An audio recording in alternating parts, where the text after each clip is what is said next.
guys want to start? You want to wait a few minutes? Or?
Okay, we'll get started. The others will join us here in a few minutes. They're coming from an event we had earlier. Jennifer, do we have any citizens' comment? No speakers today. Okay, Chris, we have some exciting news here.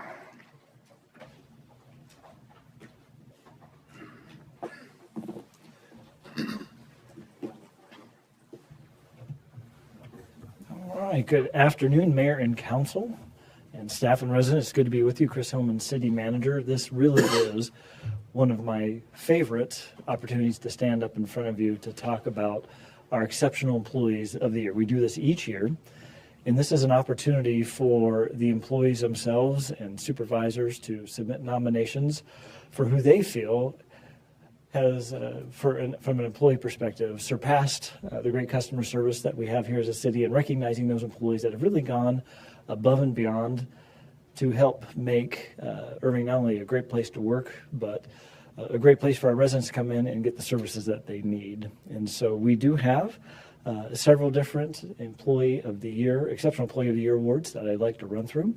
And we'll go ahead and get started. I will go ahead and read the nomination and what each employee was able to do. And I'm going to, first one is the Administrative Exceptional Employee of the Year recipient for Administrative Exceptional Employee. This person has significantly improved front counter operations and customer service, consistently earning praise for her professionalism and efficiency. She mentors new hires, manages zoning inquiries, and ensures deadlines are met, while streamlining processes like the transition to an online service model. Her leadership, proactive approach, and dedication make her an invaluable asset to the city of Irving. Mayor and Council, ladies and gentlemen, let's congratulate April Aguayo for our Senior Administrative Specialist in Planning.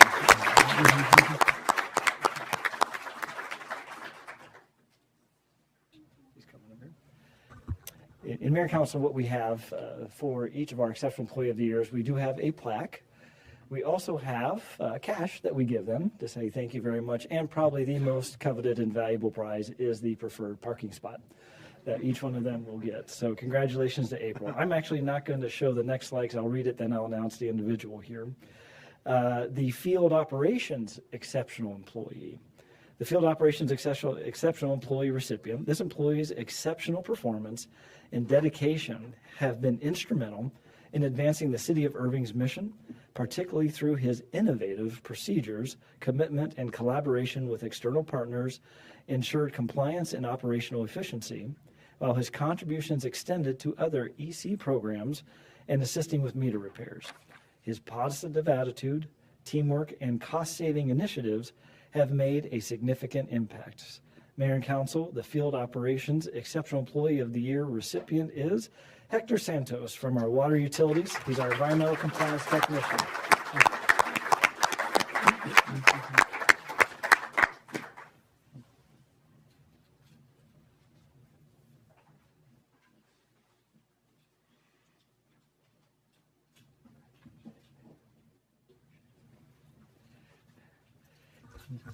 In Mayor and Council, as all these applications are submitted, the review committee that looks at each of the nominations are the award recipients from the previous year.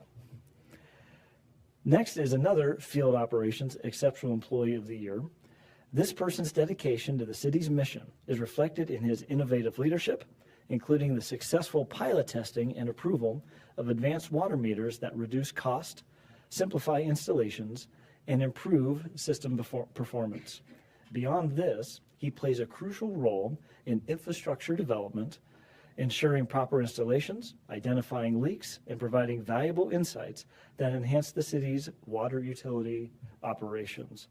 Mayor and Council, the Field Operations Exceptional Employee of the Year is Corey Garner over in Water Utilities, who is a utility inspector. Truly.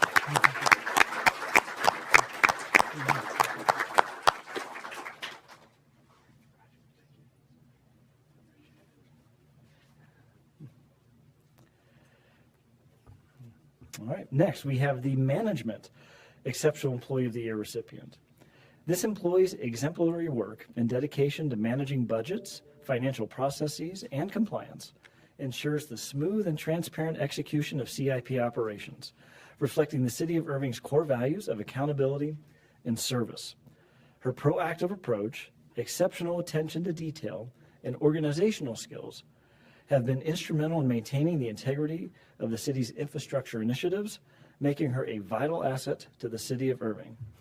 Mayor and Council, I'm happy to announce that the Management Exceptional Employee of the Year Award recipient is Dorinda Martinez, who is our Business Services Manager over in CIP.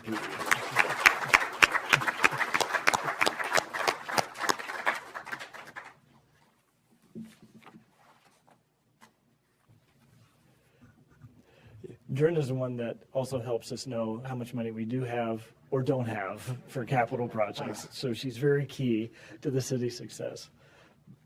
Mayor and Council, there's, as you know, you see and you hear from your residents constantly the great work that our employees do. And we could have recognized hundreds of employees, but we really want to make sure that we recognize employees that have, again, gone above and beyond, and we appreciate their great work. The next one is the Professional Exceptional Employee of the Year. This person exemplifies the city's pride values through his approachable and professional demeanor, transforming his division into a trusted resource for employees and supervisors seeking guidance. He has enhanced employee relations by providing advice and partnering with the risk administrator to deliver highly successful monthly training sessions for all of our managers. Mayor and Council, our Professional Exceptional Employee of the Year Award recipient is Corey Rivera, Human Resources, Employee Relations and Compliance Administrator. Corey.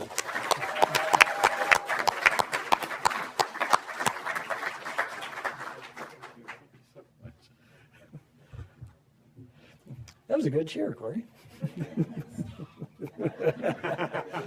Stop, I'm embarrassed. All right. We have two more, Mayor and Council. Next one is our Technical Exceptional Employee of the Year Award recipient. This employee's outstanding dedication as an HVAC technician consistently provides exceptional emergency services, ensuring the city's facilities remain operational and comfortable for employees and residents. His technical expertise, reliability, and commitment to service excellence makes him an invaluable asset and a true embodiment of the city's core values. Mayor and Council, I'm happy to announce that the Technical Exceptional Employee of the Year Award recipient is Daniel Robles, HVAC Services Technician over in our CIP program.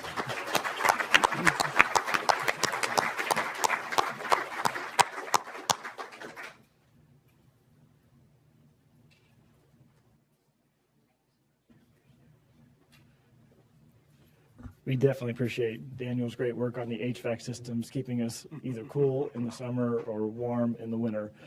And working in this facility, that's a task. Okay, our final award recipient for Exceptional Employee in the Year is also another Technical Exceptional Employee of the Year recipient. This person's expertise in lock systems and dedication to ensuring the safety and functionality of the city's facilities align perfectly with the department's mission and vision for service excellence.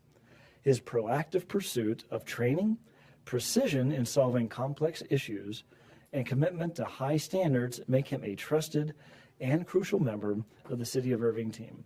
Mayor and Council, I'm happy to announce that the Technical Exceptional Employee of the Year Award recipient is Wilbur Vasquez over in our CIP program, Facilities Maintenance Technician, who is not here today, but we definitely want to recognize him, and we will ensure that he gets his award and his check, and we'll let him know where that parking spot is as well. So, Mayor and Council, again, here are your Exceptional Employee of the Year Award recipients. Let's hear it for their great work. And there's a lot of employees here, and I just want to personally thank each and every one of them for the great service that you do each and every day for taking care of our residents. Sometimes they're happy, sometimes they're not. And a lot of times we see them in some of their not best moments in life, whether it's in public safety or whether they're just trying to pay a water bill, whatever that might be. Our employees go out there and you do it with professionalism, you do it with grace, and you do it with compassion. Thank you very much for all that you do. It is very much appreciated, not only as a city manager, but as a resident of the city, that I know that on either side we have incredible and exceptional employees all throughout this organization that takes care of all of us. So thank you very much for all that you guys do. Thank you, Mayor and Council. That's our Exceptional Employee of the Year Award program. Thank you. Thank you.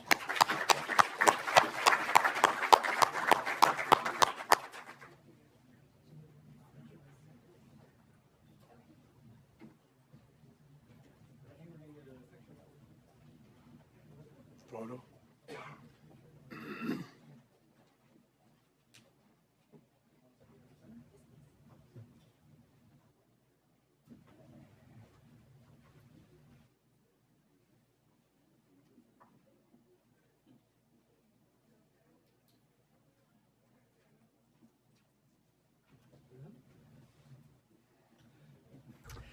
Mayor and Council, we have one other administrative update, and that is going to be last month on ICTN. And then also we have one quick video that just shows the great work that our employees did during this last winter storm as well. So April, take it away. Thank you. Yes, Mayor and Council, April Riley, Director of Communications. Just a quick brag for Irving Community Television Network. Last month in December, we surpassed 14,000 subscribers on YouTube, so we continue to chip away at subscribership. If you have not subscribed to the city's YouTube channel, please do so at the City of Irving. And with that, I'll give you last month in review.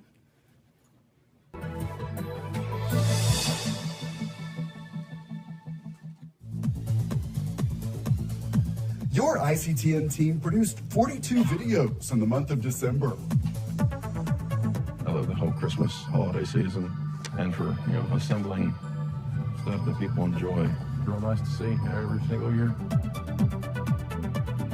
Working for the city, you get to provide for your family and your kids, but you also get to see all the families in town who don't have the opportunity to provide for their kids. So it's good to be able to help.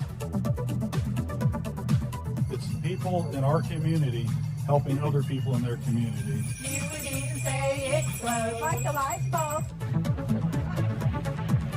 I think it's just the excitement, the countdown of it lighting, and then after that the show. It's just, I guess, like it feels like Christmas is actually starting. The music and the dancing and the story all come together in a really special way that I think captures and entertains audiences year over year. For this to happen in a 3-year time period is just unbelievable. But that really just speaks to the commitment that the city has to Parks and Recreation.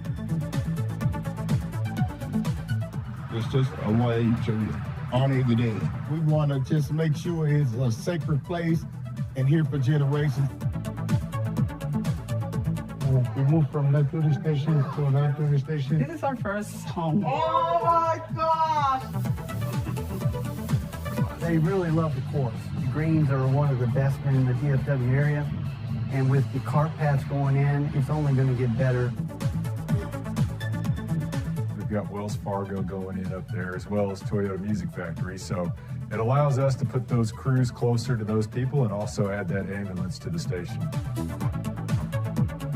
This is really a key piece of the property here. Just an area that people can come and see the property from a different elevation.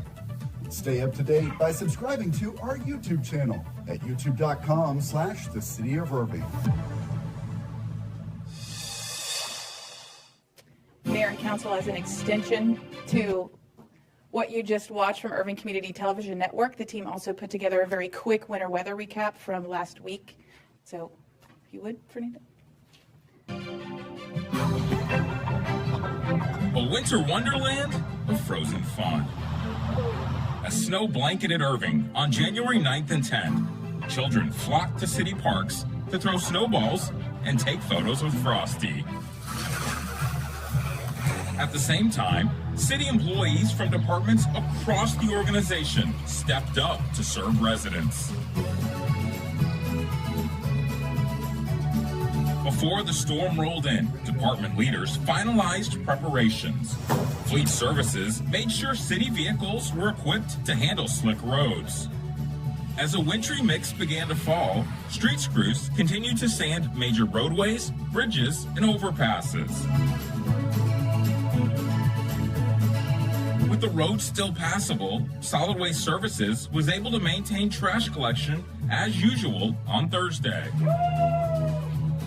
Irving's police and fire departments both quickly responded to calls across the city, keeping residents safe.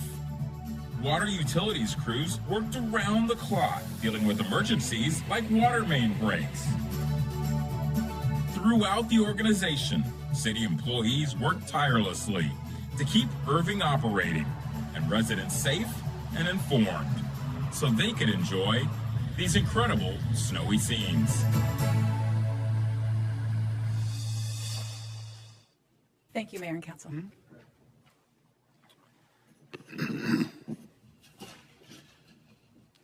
Yeah, I think the staff did a great job of keeping us going during the snow and the ice and everything else. So thanks to the team, Chris.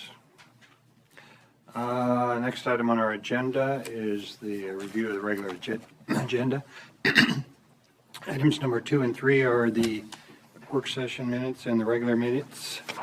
Item number 4 is resolution approving a memorandum of understanding between the Meadows Mental Health Policy Institute, the Irving Independent School District, Region 10 District Service Center, and the City of Irving for the Irving Police Department for the implementation of the Handle with Care program. Item number 5 is approving an agreement between the letter of authorization between the City of Irving and North Central Texas Council of Governments for the Regional Stormwater Management Program and 5-year plan authorizing funding in the amount of $10,000 for the fiscal year 2025 Regional Stormwater Management Program. Item number 6 is approving the first amended and restated construction management at-risk contract between the City of Irving and Steel and Freeman Inc., establishing the initial guaranteed maximum price and substantial completion date for construction of the Center Park Aquatic and Rec Center. Item number 7 is awarding a contract to SYB Construction Company, Inc. in the amount of $5 $259,198.90 for the Collins, Bowman, Nichols, and Whittingham Water and Wastewater Improvement Project. Item number 8 is approving a sole source renewal and Trench Tech Software Systems and Central Square Technology Company in the total amount of $167,857.70 for the annual renewal of the public safety system software. Item number 9 through 19 are the bids. Are there any questions on the bids? Brad? Yeah, I had maybe Melissa can come up and talk to us about 14, because I think sort of good news item and exciting that we're going to do the summit again with kind of the performance last year and the council changing what we wanted to do. I think it really worked, and kudos to the staff, obviously, but can you tell us a little bit about what our plan is? Yes, good afternoon. Thank you, Councilmember, for the opportunity. Melissa Baker, Public Works Manager. I'm here to discuss the summit for the upcoming year, so this upcoming August. We came off of a great year this last August, where we really had the opportunity to have congressional, legislative, as well as stakeholders and agency representatives meet at the convention center this past August and discuss a multitude of public policy issues, including infrastructure, transportation, water, economic development. So we're doing that this upcoming year. You kind of alluded to, so I appreciate that. We're also going to have a focus on all those public policy areas, but in additional have an international component that the Councilmember Zaponta is helping us with. So we're really, really excited about that. So we've already kind of started the planning process and looking at all of that, and so we would greatly appreciate the award of this contract renewal. And of course, it is with the same vendor that we had this past August, Bird Advocacy, and they're also here. Kristen, if you'd like to stand up and wave, she is here to represent Bird Advocacy as well. So take any questions. Well, I'm 100% supportive, and I think you and they did a great job last year, so I'm looking forward to it. Thank you, sir. Al? Yeah, kudos to getting ready for this coming year. Orlando, we had a great session. The whole international, and when you think about what we went through at lunch with the mayor, as to looking back at 2024, most specifically, how many international companies are here in Irving. And that's a real opportunity for us to get them more involved, to also help the whole area of sponsorships and things of that sort, as well as some of the other things. So I'm looking forward to it. Thank you. Thank you. Any other questions or comments? Thank you, Melissa. Thank you, Mayor. That brings us to the end of the bids. Item number 20 is an ordinance calling a regular municipal election to be held on Saturday, May 3rd, 2025, for the purpose of electing City Council Place 1, 2, and 7, and calling a runoff election if necessary. None of you want to cancel that or anything? I don't think it would be a good look. Item number 20. Why am I sitting with you? And this one. What's going on here? Item number 21 is an ordinance authorizing the abandonment and vacationing of variable with mutual access agreement with variable with private sheet flow easement along a portion of the property located at 1451 Greenway Drive, part of the Laughlin Kelly Survey, abstract 1628, and being a portion of the Lot 3, the MSC revised, owned by Lincoln Property Development LLC. Item number 22 is authorizing a partial abandonment and vacation of a 15-foot sanitary sewer easement along a portion of the property located at 3714 West Pioneer Drive, part of the A&M Survey, abstract 1318, and being a portion of Lot 1, Block 1, Valley Oaks Mobile Home Park, revised Lot 1 and Lot 2, block owned by the Lake Forest Valley Holding LLC. And that brings us to our zoning cases.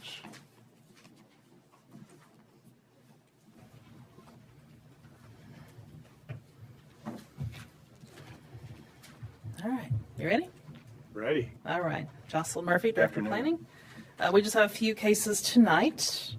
The first case is a case was postponed from the December meeting, so you've seen this before. This is for an accessory building that was constructed in the backyard without a permit, and they were uncovered by code compliance, and therefore they are needing a request for height and for the rear and side yard setbacks. Again, staff found no unnecessary hardship. P&Z recommend denial 8-0. And there were 3 letters of opposition, which equaled almost 16% within 200 feet. So this is on South Britain, just north of Shady Grove. And here's the locations of the opposition. It's the site plan. Again, it's kind of in the corner of the property. We have pictures here, and y'all again have seen it before. They are requesting a 4.4 foot let's see, a side yard setback, which would be almost a 12-foot variance. It is because they need a 16-foot setback due to the height of the building.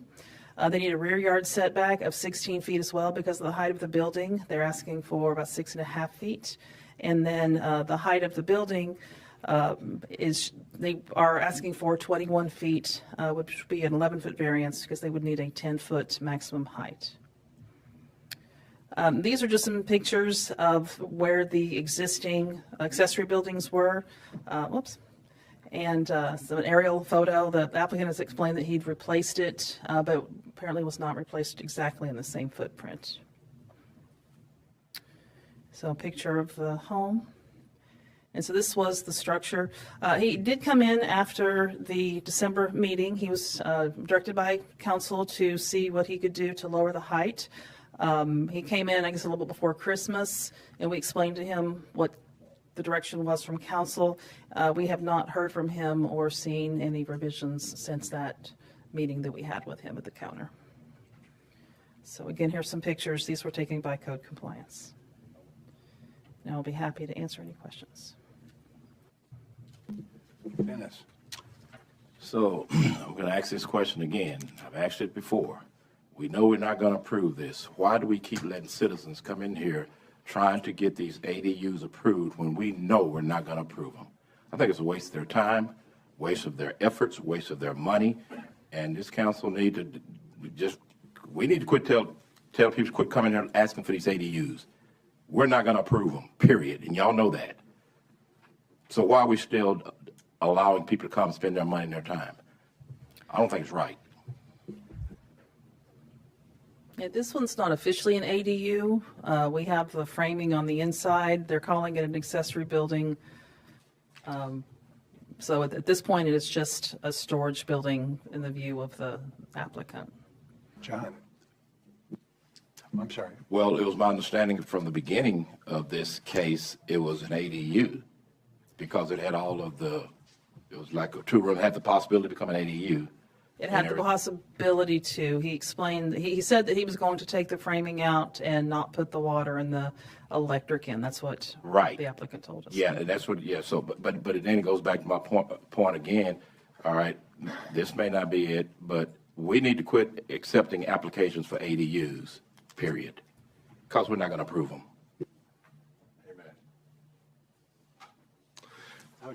Thank you, Mayor. So he did come in. You haven't heard from him since. Correct. What was the takeaway from your meeting with him? He came in and he seemed kind of confused what he was expected to do. So we told him that he needed to look into how to lower the height in order to reduce the setbacks. That was the direction that we heard from y'all and what he was given in December. And he was, it was a cost issue, as he had mentioned before, but that was what he was told to see if it was even feasible. Okay, thank you. Any other questions? Thank you. Next case. Next case, the next two are companion cases. The first is a comprehensive plan at 4105 Esters. It's regional commercial to community village. Staff recommends approval. P&Z recommend denial 7-2, 1 letter in support and 1 in opposition. So this did come to both P&Z and council back last April. And I believe you postponed both the comprehensive plan amendment and the case. So they are coming back because P&Z had already made a recommendation of denial on the comp plan amendment. They're essentially they're bringing them back through together again. So that's why you're seeing this one as well. So this one is at Walnut Hill and Esther's 161. It is currently comp plan for commercial, the community commercial. The brown to the south is multifamily and townhouses. I'm so sorry, just multifamily. These are traditional neighborhood, the single family, and then we've got some townhouses and some zero lot line to the north. And this one actually is a small warehouse that was approved last year.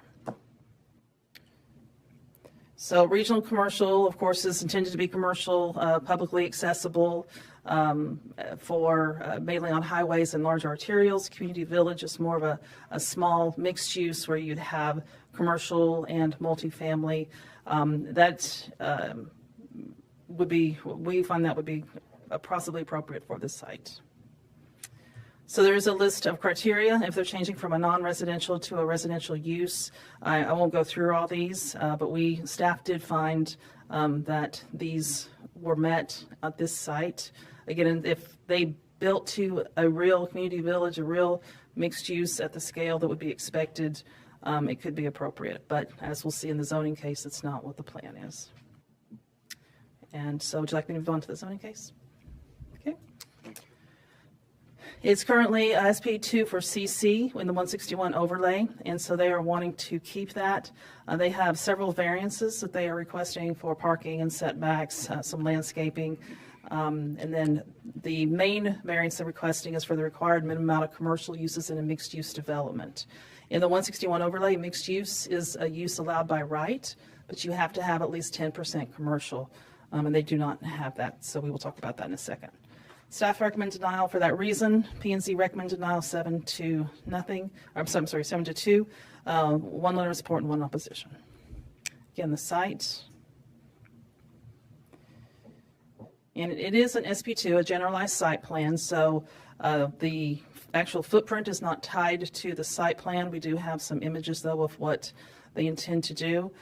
Because it's a mixed-use district and we don't have a base district for mixed use, they essentially are setting their standards through this SP2 because, again, we don't have a base low-intensity mixed-use district at the time.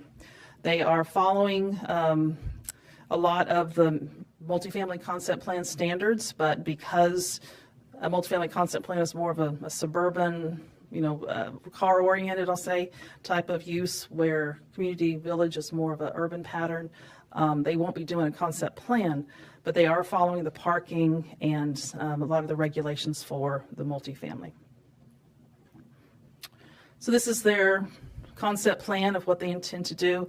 The one they came with in April was 5 stories. It was a lot more intense and didn't have as much parking. It didn't have as much commercial. This one is transitioning back, putting some of the taller multifamily toward 161. So the 3-story would be where the multifamily is today, which is on the south side of this property, transitioning with the garage in the middle, 4-story, and the 5-story. That also is using the topography of the site, which actually changes significantly on the property. So this is their elevation. Again, they have some of the commercial here at the front, which should be at the corner of Walnut Hill and Esther's. And they plan for some commercial just under the residential, and then one probably just independent restaurant. So in April, they did request 575 units. They reduced that to 406.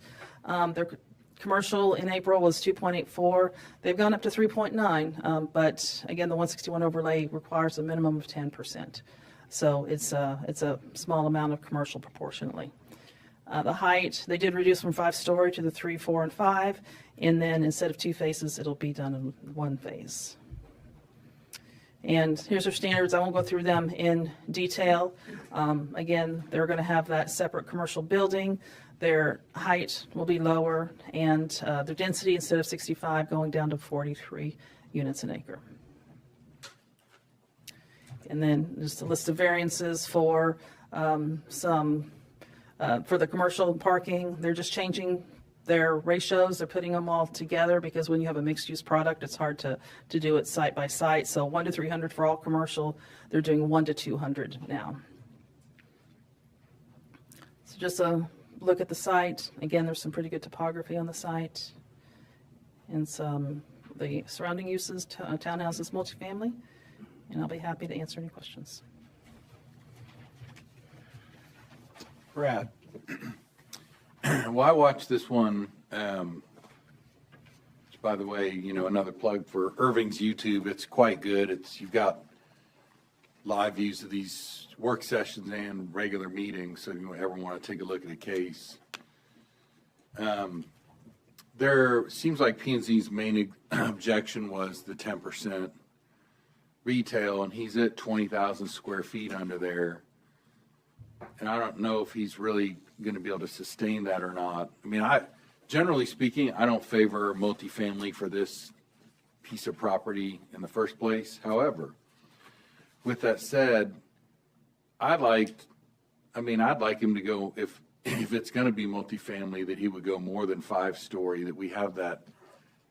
If you look at the pictures of what was once proposed versus what's now being proposed, I like the prior version. It just looks taller, cleaner, more modern, and I think would be, if we can get the building materials and the height in District 3, I think you'll have a lot of people, pilots and a variety of people who will use that kind of as their base. And so I'm not very favorable to the current case. I don't like the look of it. I think we have that product all over the place as it is when you see the pictures tonight versus the prior version. And again, when we talk in terms of new multifamily, what I'd like to see is the taller, higher quality construction where you can get good rents. Now, with that said, one of the neighbors doesn't want more density.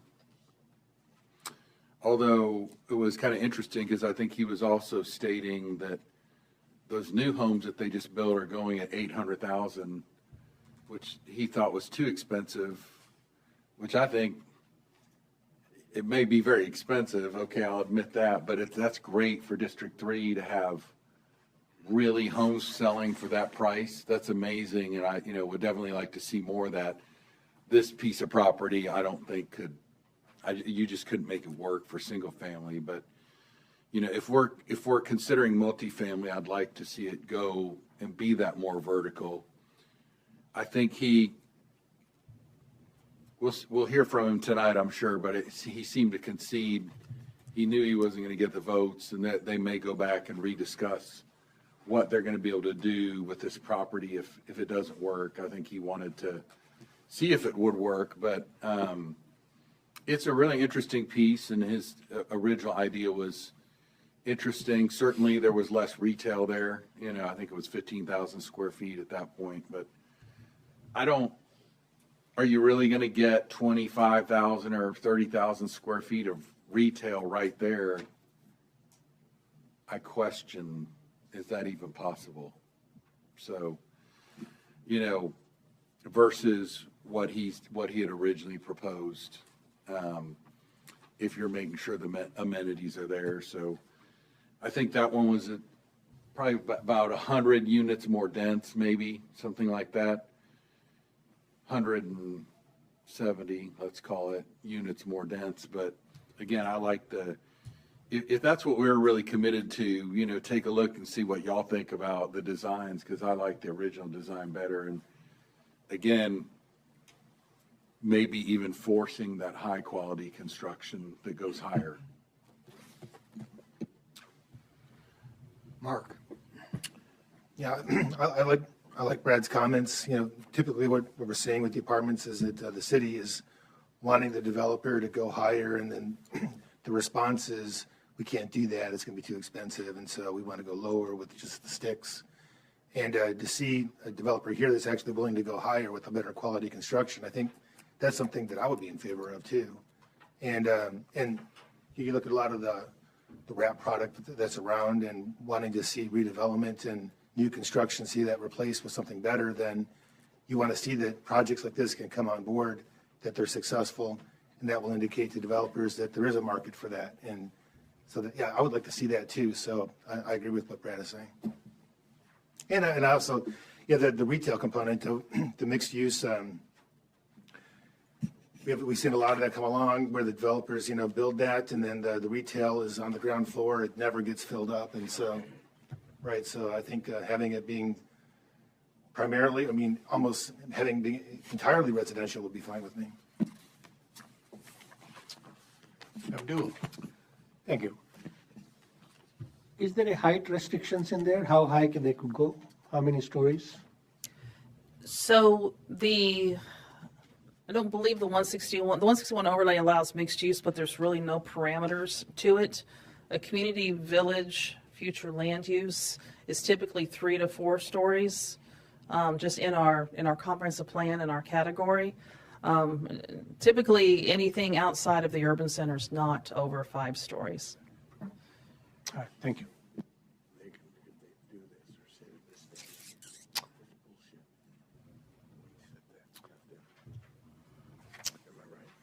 Al? Yes, thank you, Mayor. You said something, Jocelyn, and maybe you can explain it, about they do this, assume it's that we pass it. That's actually setting the standards that we don't have in place? Right. There are no, let me go back to it. I'll go here. There is not a low density mixed use district, and other than TOD, there's not a high density mixed use district. So when someone wants to do a low density mixed use, just like with the Ritz-Carlton, we had to do the same thing. We had to, their SP2 actually had to set their standards because there's no base district they could fit into for the condo hotel. So that's what they had to do here, is kind of create their district using the multifamily regulations as kind of their backing.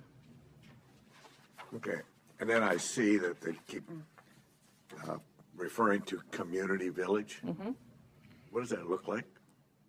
Community village is the low intensity mixed use.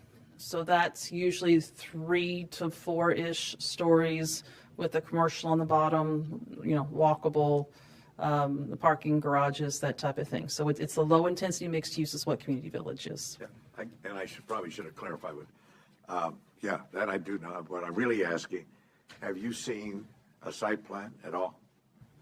So where was this one? This is their illustrative plan, or this is kind of to show what the layout would be. Their commercial would be here in the front, and then this would be, they're supposed to be a restaurant with a patio, that type of thing. So the official site plan is this one, because it's an SP2. They don't have to do the footprints, but this is what they're showing their intention would be. Okay, let me finish where I'm going with it. Assume we do this and pass it. We're gonna have to live with this kind of layout unless we start changing after the fact. I mean, I'm trying to understand why we just would go with it. And then we've got the P&Z, what is it voted, 7-2, denial? Denial. Mm-hmm. Yeah, and that was, as Councilmember Lamore just said, that was based on the proportion of commercial, which was what staff's objection was as well. So to answer your question, this footprint would not be tied into the site plan. The standards are what would be tied into the site plan. Other questions or comments? Okay, we'll get a chance to visit with the applicant tonight. Next one. All right, these are 2 companion cases as well. The first is a comp plan 4401 North State Highway 161. This is the Calvary Temple. It was from regional commercial to manufacturing warehouse. Staff recommends approval. P&Z approval 7-0. 1 letter of support and no opposition. Pardon? Oh, 7-2. Again, here's the map of the Calvary Church. We'll talk about it in a minute, but all this property here is owned by the DFW Airport, including the lots that are platted. Those were part of the 1990s purchase. You see the lines here, they are within the noise zones of the airport, and the red is community commercial, future land use today. Regional commercial. They're proposing to go to manufacturing warehouse. The Calvary Church is moving. I believe they're moving up to Freeport is what they said.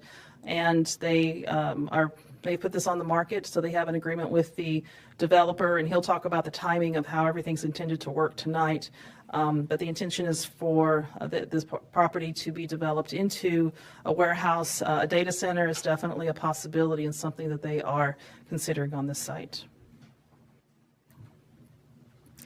So if you change from a non-residential to another non-residential, there's just a few small standards making sure they don't cause any impacts or compatibility issues, and we find this does not. And then for the zoning case, would you like me to proceed? Any questions? Okay. You're okay with both? Okay. So that's SP2 for CO today for the church. They are requesting SP2 for ML20A to allow the warehouse and distribution in the 161 overlay. It is not currently a permitted use in the overlay, and then add data center specifically as a principal allowed use. Staff recommends approval. P&Z is approval 6-3, 1 in support and no opposition. Again, location of the site. The BAPS Temple is up here to the north. You've got some mini warehouse, some office, some larger industrial to the south. And this here, actually kind of catty corner, is the property that we were just looking at. The triangle here will be a small warehouse as well. So again, this is similar to the one we just did. SP2 has a generalized site plan. This one is just the uses. It's just adding, I'm sorry, no, it's not. It's changing the zoning from the CO to the ML20A and then allowing the warehouse and data center uses. So there, of course, when we had all the discussions with data centers, there's been a lot of concerns about the transmission and access to electric. So because they're very obvious on the aerial maps, we just kind of tried to sketch where it appeared for the transmission lines and the substations. We also reached out to Encore, who did say that they have been in contact with this owner in terms of the capability to serve a potential data center. And Encore said these are the lines that would be typical to serve a data center. So we thought that was important information. All of the property here in gray is owned by the DFW Airport. As we all know, their pattern is typically either to not develop it at all or develop into industrial warehouse. So some pictures of the property. The entire lot would be cleared and graded, so the building itself would not be in place anymore. And I'll be happy to answer any questions. Any questions? Abdul? You said they have enough of the power from Encore to do a data center? That's what Encore has told us. They did qualify that. I'm sorry, Jocelyn. They did qualify that, Mr. Council Member, saying that although these are the size of lines that would typically support a data center, they hedged and said we would need to do a detailed study depending on the exact design and determine precisely. So they said this is typical, but they didn't guarantee that it would do it. Al? Did they also make a commitment that they would put it underground? No. Thank you. They make no electric commitment to us, yes. Brad? So, I'm certainly no power expert, but my understanding is the state has to deliver power. So they're always going to say they can deliver power, but that may mean eminent domain and a new station, so we don't know.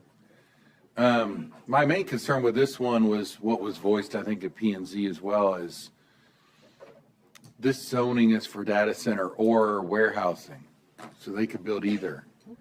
And we certainly don't need just more warehousing, and I feel like that's creeped down 161 where it shouldn't have.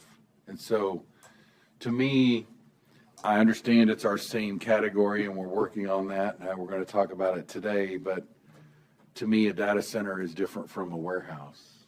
And one is probably more desirable in different locations, but that would be sort of my issue with it now. Understanding, I think when he spoke, they're trying to get all the approvals and do everything that they need, but maybe those have gone final by now. So I don't know. I guess we'll see. Mark. Yes, right, with the source of power, Encore, I think, is always going to say that they can deliver the power. They're never going to admit that they're going to be short. And but even though the reality is, like Philip was referencing that they have to do a study to determine if more power is going to be needed. So and we've talked about this with the other data centers that have come forward, and how that exposes the city to what happens if data center goes up and there's not enough power. Then, as it was indicated, Encore can use eminent domain and put a power source wherever they feel like is the best way to do it for the efficient delivery of power, not actually for the concerns about the city, the aesthetics of the city, or anything like that. And so, which is why we've been talking about is, should we get ahead of this and start, well, we've already got data centers that are open, so maybe we're coming up behind it a little bit. But as far as like recognizing there's going to be more data centers going forward, we passed our ordinance for the operation of that, and also the setbacks and height restrictions, noise restrictions, and those things, which is all good. But then on top of that, knowing what Encore can do, should we actually be looking at areas of the city where, data centers should be, we can rest assured that power will be delivered. And so we don't need to be worried about that, about putting them in an area where there's not enough power, but in an area where if a new power source came in, would it be consistent with that area? So you think of more of an industrial type of location. But this is not that. This is a very, well, I mean, there are warehouses nearby. Brad's talked about the creep of warehouses, and we've been concerned about that. This is a very prominent location. It's high up. It's on 161 right there. And so we are, if a data center were to come in, we would be exposed. We would be vulnerable to that occurring. And so I really do want to see us move forward on identifying those areas of the city where we want to encourage data centers to come. They're a great thing. I mean, they obviously they're needed for society, and they're a great source of tax revenue. They don't produce a lot of emissions. They use a lot of water. They do generate some noise, but we want them in the city, obviously, but we want to be smart about where we want to encourage them to locate. Al. Yeah, I like to cut out things, because sometimes I want to be sure I remember what I read, and I'll pass it around. Number of data centers really add up. Okay, I don't have a problem if we're going to support a data center, but where? And we're in a position to really codify that ordinance as we go forward. I concern myself at this point that if we pass this, they're grandfathered, like the other ones that are already in place. So at the end of the day, when we're also talking about the impact of Encore, like John said, they're not going to say no. It's ability to add to the grid. But my concern is it above ground or below ground, and we don't have the call on that. That's the same discussion that we had over where the UD property would, and that was part of what I think Cistercian was concerned about too. I know we were. So I am definitely not comfortable with this going forward. Yeah, I talked to Parrish today, and the developers told him it's going to be a data center, and they're very much in favor of this, and he would like to see this move forward. So I'm just going to put that out there that they've been told that it will be a data center, will not be a warehouse, and they're very excited having a data center next to their house of worship. Okay, I think the real issue tonight is to clarify what is it going to be, and if it's going to be a data warehouse, how is it going to play into it? Luis and I were out yesterday looking at a facility, and I think once we start looking into the next couple items down, we can kind of talk a little bit more in detail about what's available and what we can do. But yeah, I would say if it's a data warehouse, then let's get our arms around that rather than just an open either-or situation. Okay, next one. Next case, 7520 North MacArthur, zoning is CC Community Commercial. They're asking for a conditional use permit to add a semi-automatic car wash. Staff recommends approval. P&Z recommend denial of by 8-1, no opposition or support. So here's the property across from the Kroger, 161, just south of 114, in the shopping center. Obviously, there's Mini Warehouse. You all know this area well. Shalotsky is a typical retail center. This is an existing, I think there's 3 offices in this location. I believe there were real estate offices. So we did look to see, and there's been discussion when we've had past car washes about concentration. So we did a quick look. This is a half-mile buffer because that we felt was a reasonable buffer to see if there were any other car washes in the area. We found this one to the north. I think that one is just tied to a gas station. There's one that I believe is a full-service car wash just north of 635 that is out of the half-mile buffer, but within the general area. So this is their proposed layout. They have 3, there's some concern with traffic about the queuing lanes, so they have 3 queuing lanes that will go into the main wash building, and then, excuse me, the individual vacuums where people will do their own cleaning and vacuuming of their car. They explain, and they'll probably explain tonight, instead of having individual vacuums or suctions at each of these, they will have one enclosed unit at the end of each bank, which will help with the noise. And so it's just pretty much a basic car wash layout.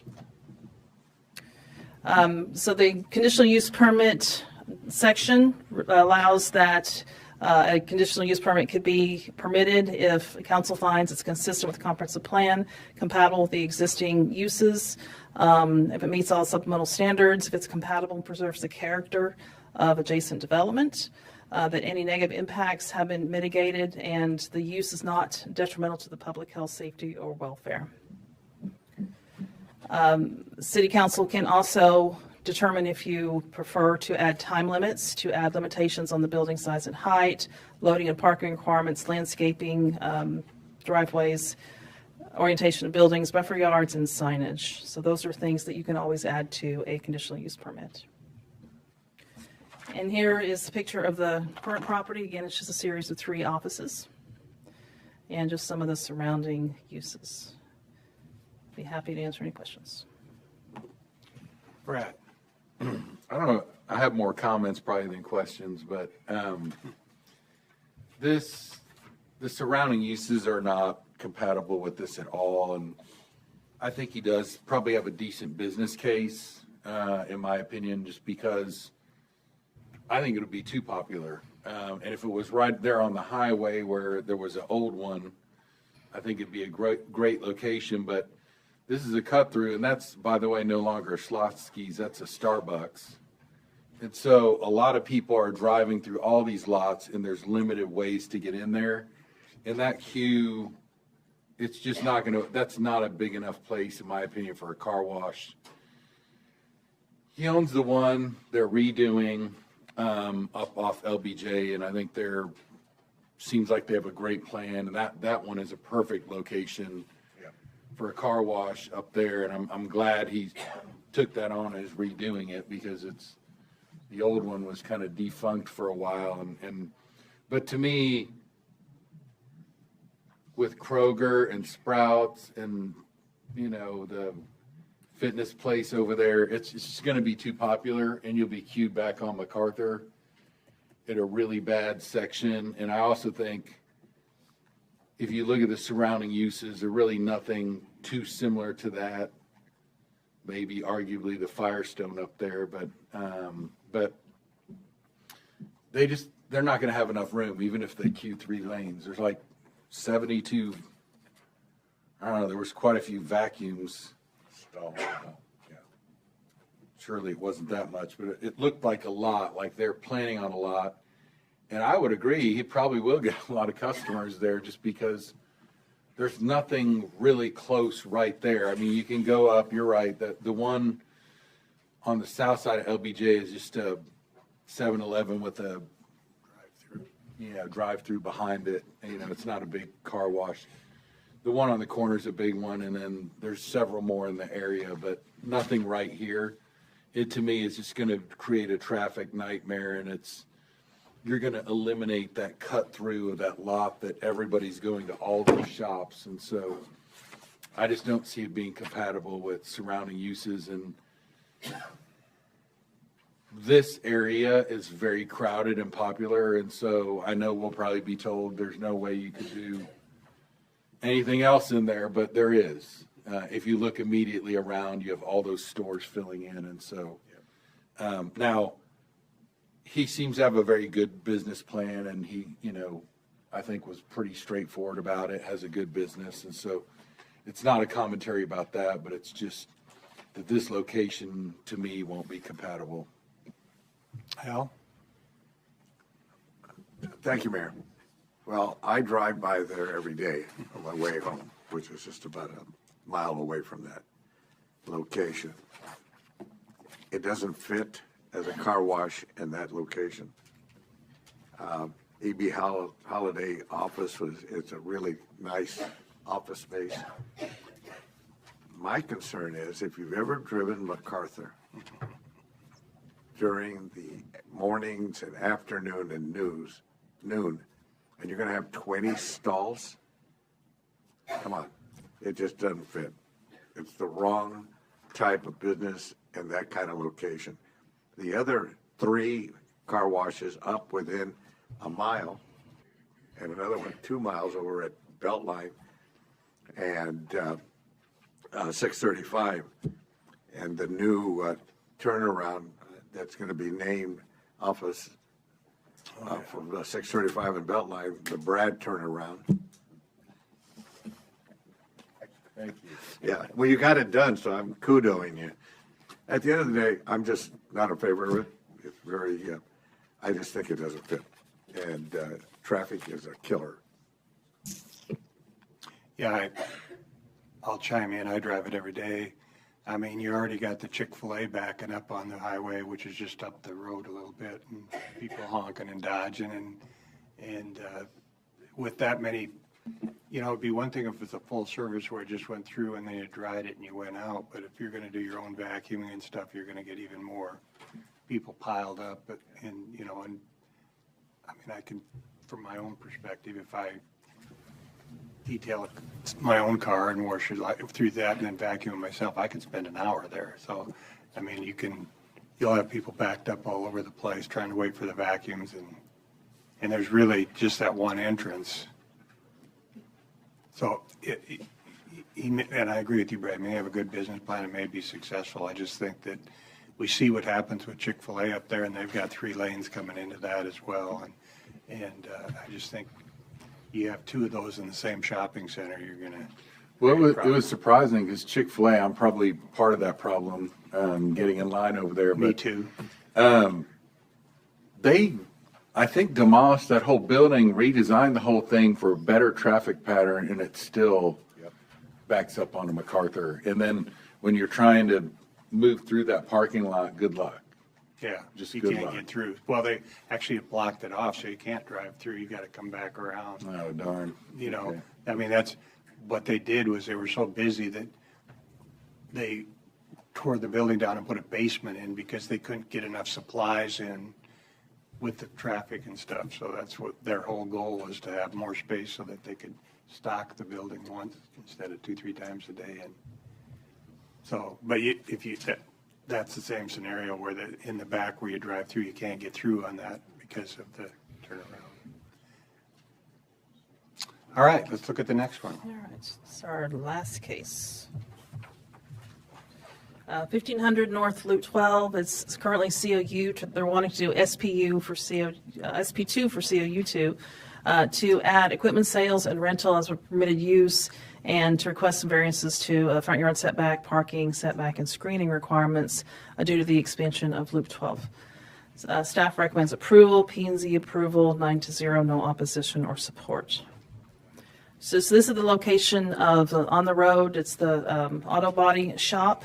They have been affected by the expansion of Loop 12. They actually, you can tell here, it's just within a few feet. I think it's 3 feet. Their building setback, so they lost a lot of their property, especially this corner property. They do own that one as well, but a lot of their functional property for their auto repair business. I'm not sure if they're moving, you all may know, but they are requesting to allow a equipment dealer here. And so the request is to add the use and then also to allow the outside storage and display. It is already manufacturing future land use, so this whole side east of Loop 12 is manufacturing industrial. And this is their site plan. It's, of course, turned a little bit. It's just another typical SP2 site plan with the regulations for the use and the setbacks on the site plan. He had mentioned at P&Z something about a rail mover or something, so I asked staff to figure out what in the world that was. So that's what this picture is. This is one of the pieces of equipment that they would have on display outside. We thought it was going to be lifts and things, but apparently it's going to be something a little bit different. So because of the expansion of Loop 12, if the building, the building itself, the way it is today, is legal nonconforming and will stay that way because that was not within the control of the owner. But the way the ordinance reads, if there's a zoning change, then you need to go ahead and ask for it and basically make that legal. So it is a 2-foot separation from the right-of-way today, so they need a pretty good variance, and that's for the existing building. Any future buildings, they're requesting a 25-foot variance off of Loop 12 instead of 30, mainly to just provide for a little bit of accommodation because of the reduced amount of property that was left after the construction. Parking setback adjacent to Loop 12, that's the 33A, the Section 33A requirement. It should be 30 feet. They're asking for 0 feet, again, just because of the narrowness of the property.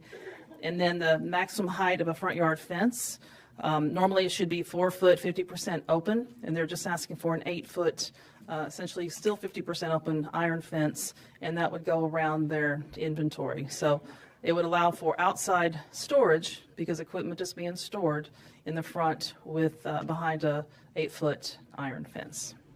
So, and that's pretty typical of the area.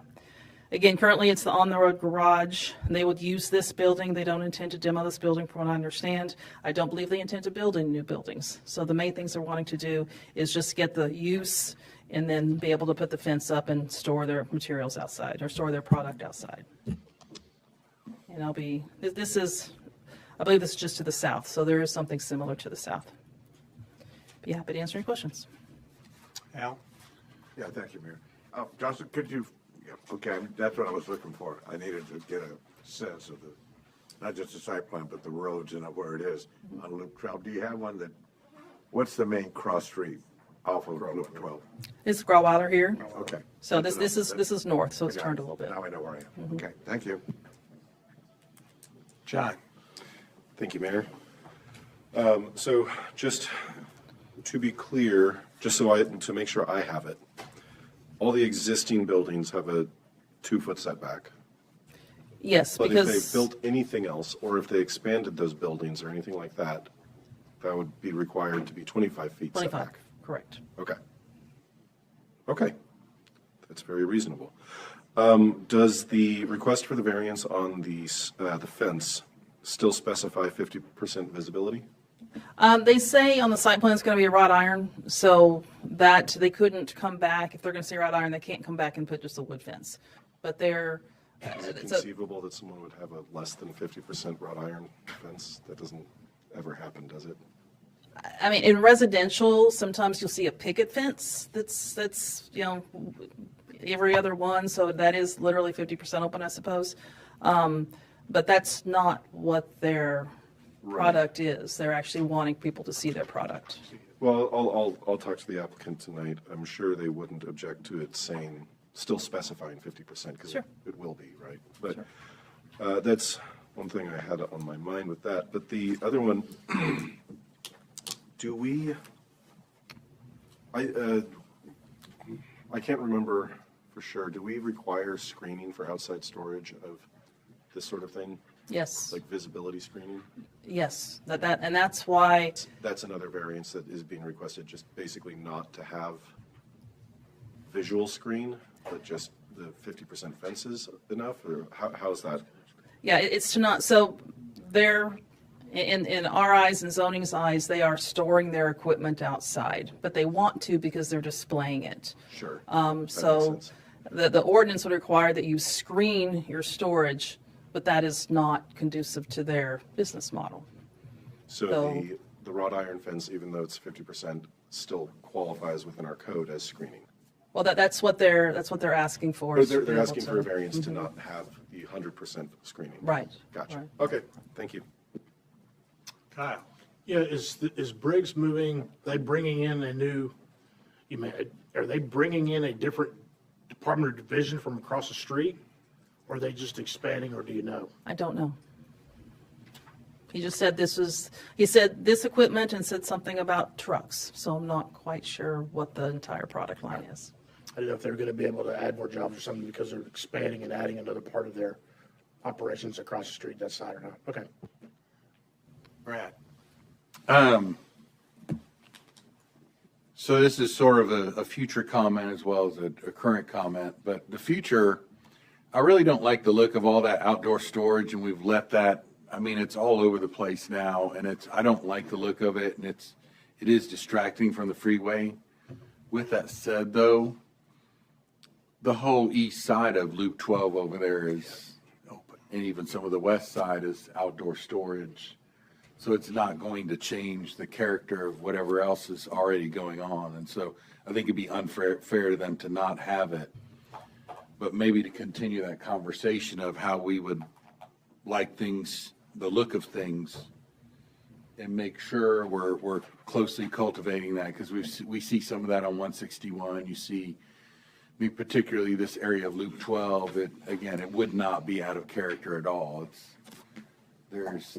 But I mean, some of those cranes, if you go further south, are just hovering over neighborhoods, and so I really don't like that. But I think that's a longer conversation. I mean, this case, it seems like they're already sort of grandfathered in anyway. None of this was their doing other than the freeway expansion. So to me, I'm supportive of it, but I'd like that conversation as to what we think about that, and maybe we're good with it, but I like to be more intentional about what we're displaying outside. Okay. Mark. I was a little bit unclear about the effect of it. If this passes and they do put a new building in later on, they still will be, that would be subject to the 25 or 30 foot setback. The 25. If you grant the variance, it would be 25-foot setback from 12. Okay. Because it sounded, I was a little bit unclear because it sounded like they grandfathered in, and so they would need a new zoning change to put a new building in and not have to be subject to the setback requirement. So this would be a zoning change.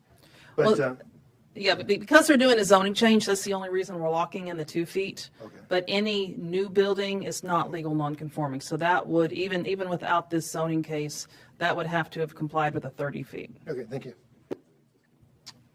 Okay. No other questions? We have appointments for the floods. You guys got some names? Sure. Okay. That brings us to the end of the agenda. We do have some attorneys that are here on one of our cases. So, KO, you want to read us into executive session? And we'll... Yes, sir. I'd be happy to do that. The time is 3:12. The Irving City Council will convene into a closed executive session to receive legal advice. And this is work session item number 10.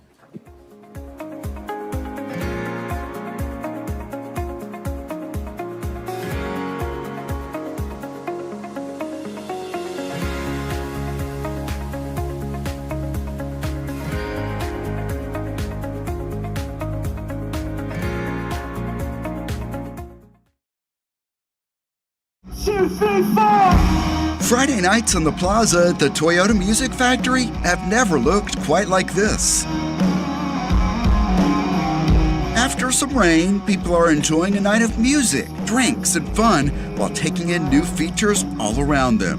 A performance on the new stage and a neon cowboy standing high above the crowd are just the start. Oh, I love it. It's beautiful. It's gorgeous. Everyone's having a drink, having a good time, playing cornhole. Earlier in the week, leaders turned out to celebrate the completion of improvements. It's a great day in Irving, Texas. Really, to come together like this looks amazing. It looks fantastic. What kind of vibe are we creating now? Yeah, we want inclusivity with all these different benches and all this different seating and conversational areas. We're really hoping that people get to stay and enjoy the space. So this is the container bar. Tell me about this improvement. Yeah, so this is really a key piece of the property here. Just an area that people can come and see the property from a different elevation. And there will be more to see with added performances. So really a lot more programming. Absolutely. So we want to do consistent music every Friday, Saturday night. And then we'll be looking at our watch parties, so all the different sports events. Improvements extend beyond the plaza. New restaurants, a new cocktail lounge, and a new home for longtime favorite Mama Tried. We're very, very, very excited to be here. Several people went on a property-wide tour showcasing a lot of the new murals. All of this artwork is done by local artists. This is probably one of my favorite murals that we did right back here. And they pass even more on their way to the new Artist Alley. We wanted a space that we could showcase and bring in some of the local art. So everything you see here is actually from Irving Arts Department with Todd and his team. Thank you so much. Great. Brookfield Properties manages the Toyota Music Factory. It is owned by the City of Irving. This is how the city and Brookfield are working together to ensure that the Toyota Music Factory is constantly up to date and constantly viable. We have a lot of investment here. Leaders believe new corporate activity in this area is evidence that the investment is paying off. In fact, the Wells Fargo development, which is being built right across the street, one of the reasons why they located where they did is because of this facility. This is important to be able to have a place where they know that their employees can just run across the street and there's a large selection of restaurants for them to go to, or in the evening an opportunity for them to stay late, go to one of the shows. It has become a selling point for the city for business prospects. They want to know about placemaking experiences that their workforce will be able to take advantage. And for groups considering meetings at the nearby Irving Convention Center. They're absolutely looking for a venue like this. Exciting. Looking forward to being everything it's supposed to be. It's a big draw for Irving residents, too. I think it's nice. When we talk about something to do, this is definitely something that we can add to the list. In the daytime and at night, there is a lot that's new to see at the Toyota Music Factory in Irving. It's beautiful. I will be coming back. So I really want people to feel like they're home, but most importantly, that they can enjoy this space. Thomas Gandy for City Source. Looking to meet other members of the community while working on a variety of crafts? Join Threads, a senior space Mondays and Wednesdays at the West Irving Library at 10 a.m. A successful Broadway writer finds himself in a dry spell until he receives a script from a student that could become a Broadway hit. His plan is to offer collaboration to the student for co-credit. Or is it? Death Trap is a 2/3 gripping thriller and 1/3 clever comedy of deceit and betrayal. Experience this main stage production January 17th through February 1st at Dupree Theater. Flame on! It's barbecue time! Learn about Texas barbecue with the owner of Slowbone, longtime Dallas chef Jeffrey Hobbs. Availability is limited and registration is required. Don't miss the taste of Texas barbecue at South Irving Library, January 18th at 6 p.m. 2025 will be a busy year for teams involved with a major project to elevate aquatics and recreation in Irving. We've been telling you a lot about it, and Irving Parks and Recreation Director Joe Moses is here with some updates. Thanks for coming in, Joe. Thank you for having me. Well, first off, how exciting of a time is this? Tell us about what's going on at Mustang Park. Yeah, this is a super exciting time, especially it's the holiday season and you talk about a Christmas present. Irving residents are going to get 3 great Christmas presents for the next 3 years. Mustang is going well on. It's going to be the first of its kind for the city of Irving. It's a multi-generational recreation center where you will have a senior component, an aquatic component, a rec component. We'll have an indoor track and a couple other features I want to keep as a surprise for our Irving residents, but it's going to be amazing. It's right there off of 635. We're in the process with design documents and finalizing everything, and hopefully we'll be breaking ground in the early part of next year. And so what's kind of the long-term time frame there for Mustang Park? We're looking at about 2027. Like I said, for the next 3 years, we'll be opening up a new facility, which is amazing. So, as 25, we'll be opening up Lee, 26, we'll be opening up Center Park, and then Mustang will be the crowning jewel in 27. So Center Park will get a major upgrade. Tell us about that. Yeah, we are taking out the old pool and we're going to build an indoor natatorium attached to the facility. We're going to reorientate the facility. So the main entrance will no longer be on the back side. It's going to be on the front side of Center Park, opening it up to the park. I think that's going to really change the whole scope of the project out there, the way that park looks and feels, make it a lot more inviting. I think the residents on that side of town are just going to be amazed at what they're going to get out there. Well, and we're already seeing a lot of progress out at Lee Park. What should residents know about that pool and what's happening? You know what? It is an amazing project, what we have at Lee Park. The pool is about the same size as the old pool, but the great thing about it is it's got 100% usable water. With the older pool, you had a good portion of it that was deep water, and so for residents that could not swim, they didn't use it. So when you go to those older style pools, you see most of your people hanging out in the shallow end, having fun, trying to stay cool, but majority of your deep end of the water was empty. This one is, I think 5 feet is about the deepest water. So you'll have people all over the place. There'll be plenty of play features out there. Essentially, it's a miniature version of our water parks. So it's just going to be a great experience for our residents. Well, it sounds like you're a busy man right now. How unusual is it for a city to take on this many major projects at once? I went to our national conference and I was talking to directors all over the country, and I was telling them about that, and people were just amazed. I've never known anybody to do this many projects simultaneously at the same time. And this fast. I mean, this conception, our city manager and the council and the mayor came up with the idea to do this all at once. They put together the funding package for us, and we hit the ground running. And I mean, for this to happen in a 3-year time period is just unbelievable. But that really just speaks to the commitment that the city has to Parks and Recreation and providing those services for our residents and in our staff. Yeah, what does it say about the city kind of looking at a big picture to make this big of an investment in Parks and Recreation and aquatics? Yeah, we're listening to our residents. And that's the key factor. We're here to provide these services for our residents. We want to listen to our residents, get some feedback from them, and also keeping our finger on the pulse of what's happening outside in other communities. We want Irving to have the same amenities as other communities. We want our residents to feel there's a value to live in this city. We want a great Parks and Recreation system where people can continue to come out and enjoy and play and create memories. Parks and Recreation Director Joe Moses, thanks for being here. Thank you, sir. Stay up to date on all of these projects by visiting cityofirving.org/playirving. Hi, I'm Thomas Gandy. On the next City Source, see the groundbreaking celebration for Fox 4. New studios, new offices coming to Irving. Also, highlights from State of the City. That's starting January 31st at 6 p.m. on ICTN Now, Spectrum Channel 16 and Frontier Channel 30. And at youtube.com/the City of Irving. For all of the important local stories and information we bring you on ICTN City Source.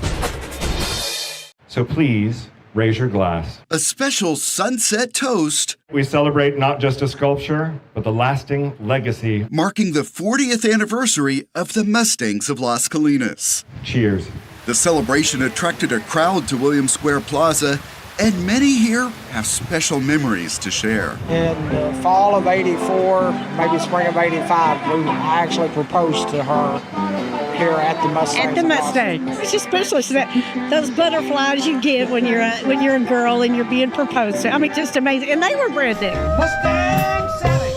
Before this outdoor gathering, guests heard from speakers, including those close to Las Colinas visionary Ben Carpenter. Mr. Carpenter found his perfect team in Robert Glenn, who is one of the greatest sculptors the world has known. Robert Glenn died last year. His children traveled to Irving for this celebration and shared their memories of the time their father spent creating the Mustangs. It was part of our life for 8 years. It took us on lots of adventures, to Spain when he went to discover the Spanish horses and do studies there. And in England. He made them in England, so we had to go and live there during the school holidays. And we used to go into the foundry where he was making the models. We'd all be sitting there sort of pinning out all the exact measurements and everything. So we saw the back end of everything. To see it today, what goes to your mind? It's total admiration, and it's, you know, obviously as he's our dad, we're very proud of that, but to see how the city have transformed it and made it into this incredible place that people just enjoy the whole time is really amazing. I think he would have been very proud seeing them today. The Mustangs remain a point of pride for many in Irving. This is the place where people come, you know, when they want to come to Irving, they got to come to see the Mustangs. And so it means a whole lot to the city from the standpoint of branding and also from the standpoint of a tourist attraction. It was such a thoughtful gift on Mr. Carpenter's part to say, I want this sculpture to be the showpiece and a perfect kind of embodiment of the Old West here in the New West. And it's a motto for us going forward, too. You see the strength of the Mustangs. It just reminds me of the strength of the city and that we're moving together in a strong direction. What a privilege it is to have them here in Irving. We'd like to give you some flowers, Mary. Robert Glenn's children gave special recognition to Mustang Museum guide Mary Higbee. She shares stories of the Mustang's creation year-round. We see a lot of people from all parts of the world. I just hope, you know, as awareness spreads, that more and more people come and have an appreciation. It's clear people here do appreciate finding the right words to describe Irving's top tourist attraction. Spectacular.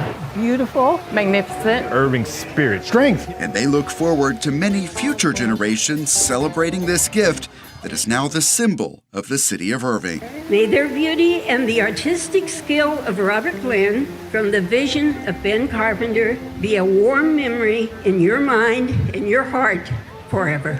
Thomas Gandy for City Source. Join the city of Irving to commemorate Dr. Martin Luther King Jr.'s legacy in the American Civil Rights Movement. This year's celebration will feature dance, song, poetry, and art performed by the Dallas Black Dance Theater.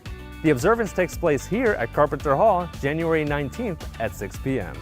Become a penguin and slide down the icy waters at Penguin Plunge while enjoying icy treats and hot chocolate.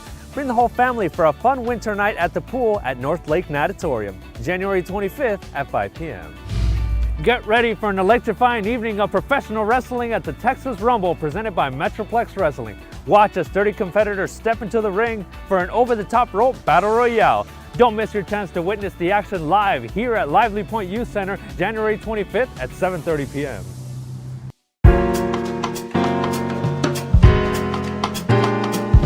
We would like to welcome you to the ribbon cutting celebration of DeLuca Gaucho Pizza and Wine.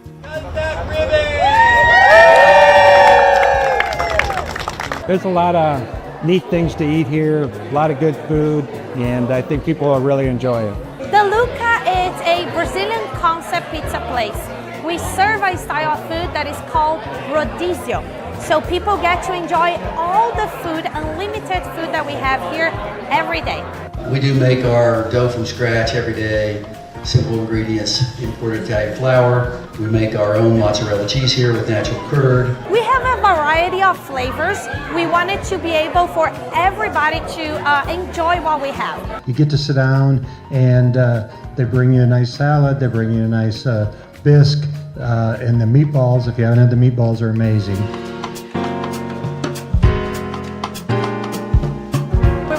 That about a year ago, we found this amazing location right in the heart of Las Colinas. So we were so thrilled to be opening this new location. You can come and celebrate as a group or have a small, intimate dining experience where you can eat more pizza, enjoy wine right here in the heart of our community. Hello everyone, I'm Susan Stevens. Be sure to watch Irving Spotlight as we attend the annual MLK Essay Contest program at the Irving Arts Center. And we stop by West Irving Library to see what's cooking at their latest class with their new mobile kitchen. So tune in for the February 7th episode on ICTN Now, Spectrum Channel 16, and Frontier Channel 30, and on YouTube at The City of Irving as we spotlight the city's arts, culture, and entertainment. Raking, trimming, and a lot of painting. Getting a fresh coat on there. Make for a busy morning at a once forgotten cemetery. Just trying to clean it up. And the work is made all the more meaningful upon learning who is buried here. Slaves. Shelton's Bear Creek Cemetery in West Irving is the final resting place for former slaves and their family members. It's one of the most unique markers. Anthony Bond found out about this cemetery in the mid-1980s. Cattle was grazing in here. There were beer bottles, wine bottles. You wouldn't be able to get your camera in here on that day. It was just completely neglected. Our first video is from a few years after that. Since then, he has made it a mission to get it cleaned up. The transition is remarkable. I like the brush better. This day, he is getting help from repeat volunteers. The Mu Gamma chapter of Omega Psi Phi. We want to just make sure it's a sacred place and here for generations. And St. Mark's Episcopal Church. When we can come together shoulder to shoulder and work for a project for good, it's a way that love is able to bloom in the world. It's just a way to honor the dead.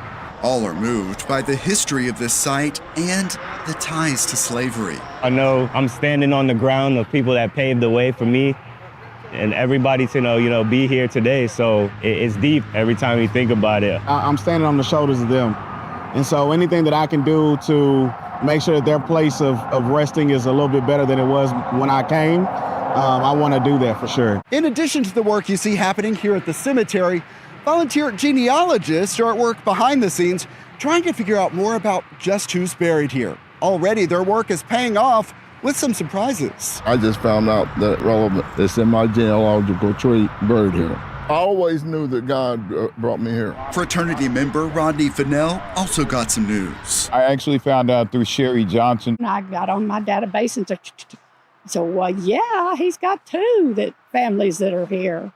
So he did not know that. Words can't explain it, man. It's something that I love doing now because it's something close to my heart. The volunteer genealogists are posting on a website called Find a Grave to help provide answers for more families. It's part of my community that's been my home for over 35 years. I wanted to bring the families back to this place that had been abandoned for so long. Online and on site. Yeah, you need some guns, boy. They have accomplished a lot.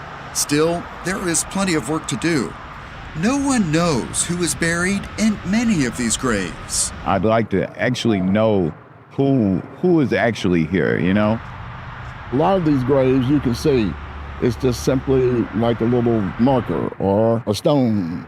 These plants behind you, that's an old African burial custom. I hope that more people start coming out and taking care of it and grooming it and getting to a better place. They are making a difference by preserving the past, even as development flourishes around this historic cemetery. History is important and it carries on to the next generation. Thomas Gandy for City Source. Welcome home. The Lalea family is walking into their new home. Finally, oh yeah, boy, look at that. For the very first time. Beautiful. Wow. And it's mortgage-free. Whoa. Look at this. I don't know how to explain it, sir. I'm so thankful. So grateful, we are so thankful for all this. Lola's room. Operation Finally Home and its partners provide homes to veterans. Whoa. The Laleas always lived in military housing, most recently in Alaska. We moved from that duty station to another duty station. This is our first home. And it is custom designed. I hear from our camera guys, you had quite the reaction in that walk-in closet.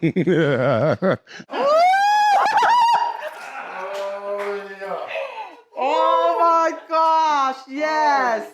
Is that your favorite feature? Yes. Tell me what. Yes. Oh, yeah. Yes. Tell me. I never had a walk-in closet my whole life.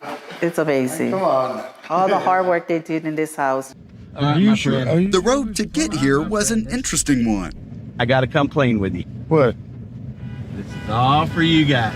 In August 2023, Operation Finally Home surprised the Laleas with the news they would receive the home. You passed the interview. A surprise capped off with a groundbreaking. As construction progressed, the community wrote notes that will forever be part of this home and surround the family with love. We showed them the progress through Zoom, but they have not seen anything else at the site until today. You know what time he got up this morning? He was up at 4 o'clock this morning, ready to check out at the hotel. I was bringing our luggage down. 4 o'clock in the morning. A full procession, including first responders and Patriot Guard riders, heads toward the home where Irving Mayor Rick Stouffer provides the first welcome. Sure, how you doing? All right.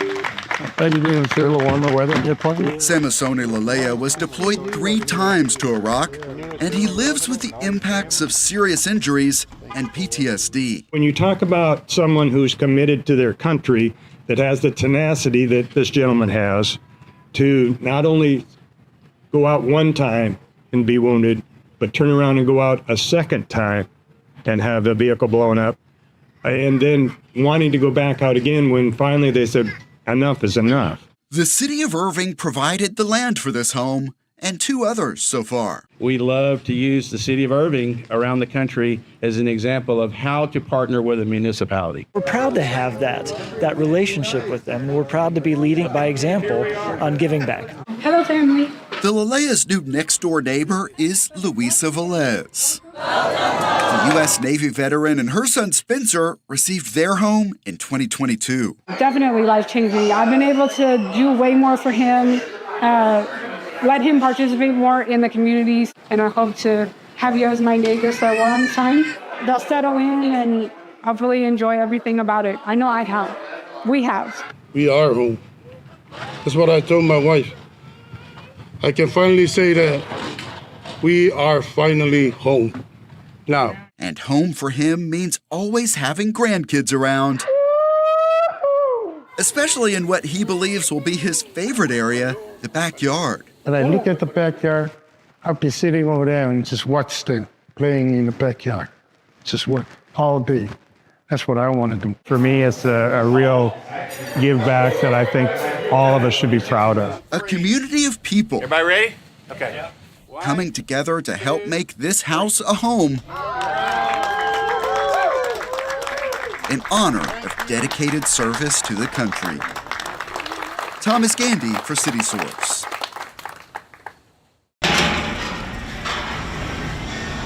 When Porter's Army Navy opens each day, there is always a lot of history to take in throughout the store. This is a World War II vintage dog tag machine. Then outside, there are new things to see. Improvements along Irving Boulevard from Strickland Plaza to Sowers Road are now complete. I always tell people we have the prettiest street in Irving. This is our new entryway monument. It's a great way to recognize us coming into the downtown area. Through the materials used and the visual design, teams drew inspiration from the Millennium Fountain throughout the project.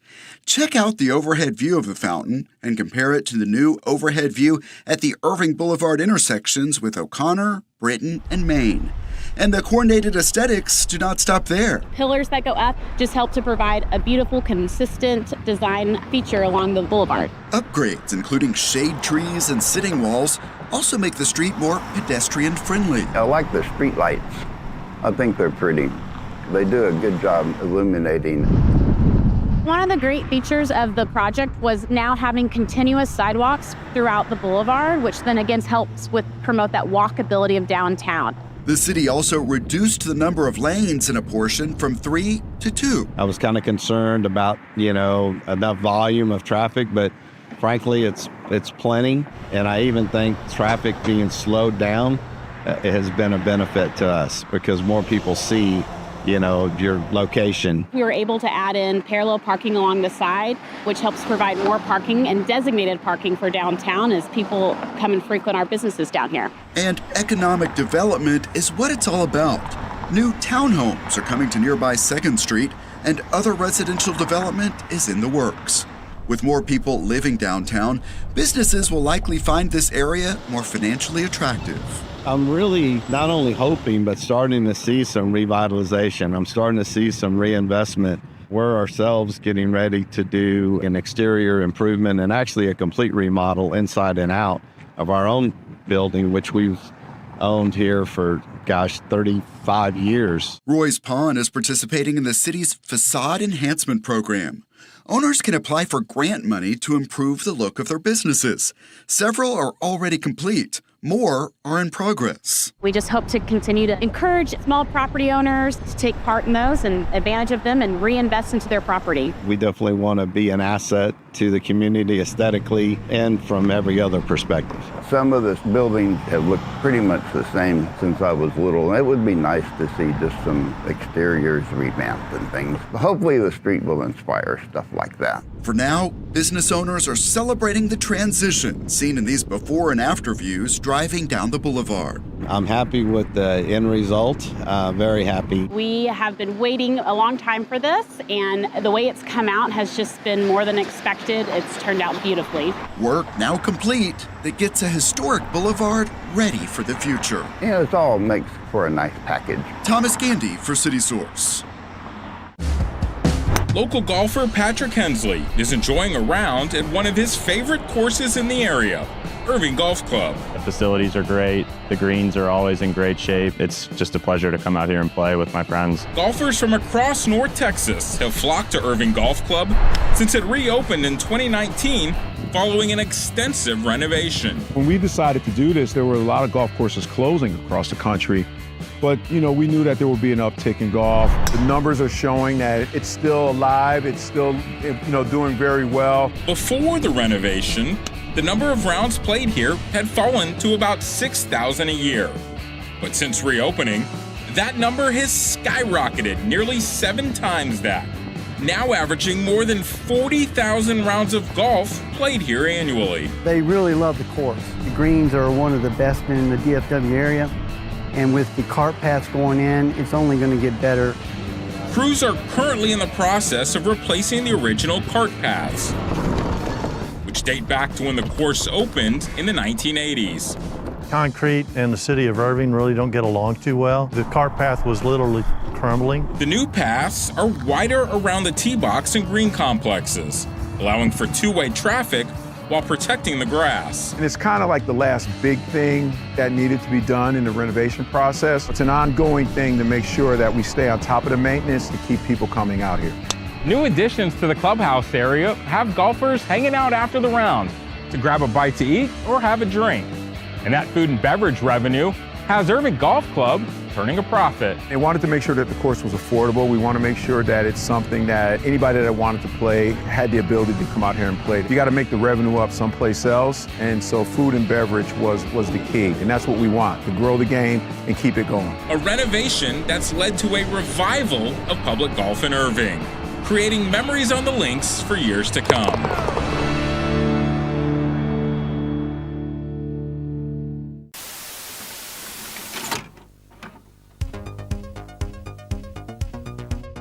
Welcome to fiscal year 2025. That means Irving City Council just adopted a new budget worth $924.5 million. Let's check it out.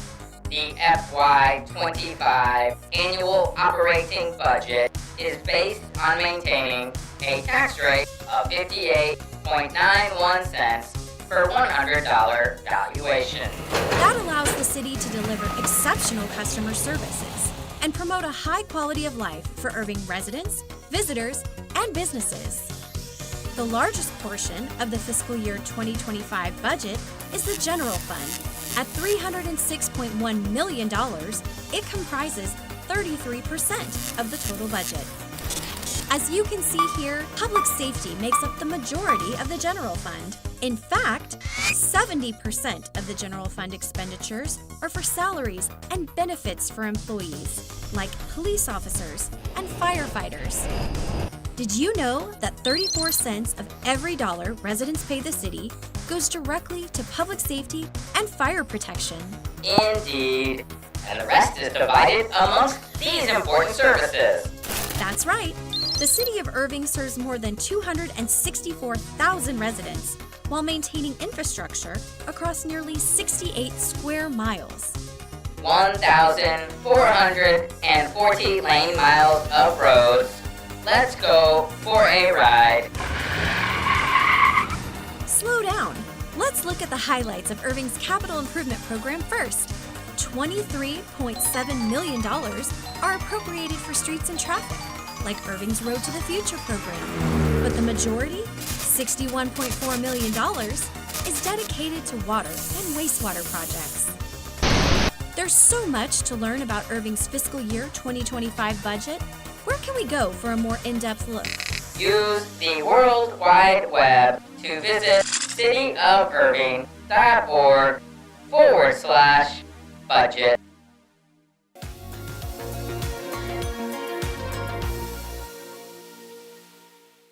I ride by the stadium probably once a month. So I still have the memories of the stadium and the people that I met out there. The stadium is long gone, but those memories live on. Kenny Gant, known as the Shark, has 2 Super Bowl championships with the Dallas Cowboys. But just before he played his first game, he got tragic news about his sister. Shot 4 times in the back while she was hanging up clothes in front of my 5-year-old nephew. That loss drove him to become an advocate for domestic violence awareness. I'm here standing with you, and I hope you stand with me because it doesn't get easy once you lose a loved one. So I had just told her if I make the team, I would definitely buy her new furniture. And I had to deal with going back home before I played my first game. I had to go home to bury her. Gant is the keynote speaker at this year's Illuminate Irving, as the Irving Police Department's Family Advocacy Center marks Domestic Violence Awareness Month around Millennium Fountain. That you can just personalize. The event started in 2016 and continues to make an impact. We've seen that people have disclosed for the first time that they're in an abusive relationship and are seeking supportive services, engaging with some of the agencies that are here and wanting to find out how they can help them in their situation. Among the many resources represented here is the Family Place. We offer a lot of services. One of the ones is shelters. We have 2 women's shelter and a men's shelter. We don't want to forget about the men as well. I've talked to 2 men that's been through it. Domestic violence does not discriminate. It happens to men, women, African American, Hispanic, white. Another resource, Irving's own Family Advocacy Center. The Family Advocacy Center does amazing work. They help victims with short-term needs, and they also get them back on track in life with long-term needs. I don't know of any other city that has a facility that's designed exactly like our center is to provide support services to anyone who's been a victim of crime, and anyone who lives in the city can come in and get counseling services and support resources. Chief Miller and Kenny Gant will release the Texas Lantern. The event comes to a climax with the emotional lantern ceremony. This lantern is released to honor the 205 Texans who were killed by their intimate partner last year. Then, attendees who decorated lanterns in memory of and in support of victims place those lanterns in the water. But more than anything, I want people to find hope. It's a message shared by a Super Bowl champ who is using his words and money raised through his charity to help local victims. What do you hope people take from your story tonight? I hope they take to see signs early and speak up.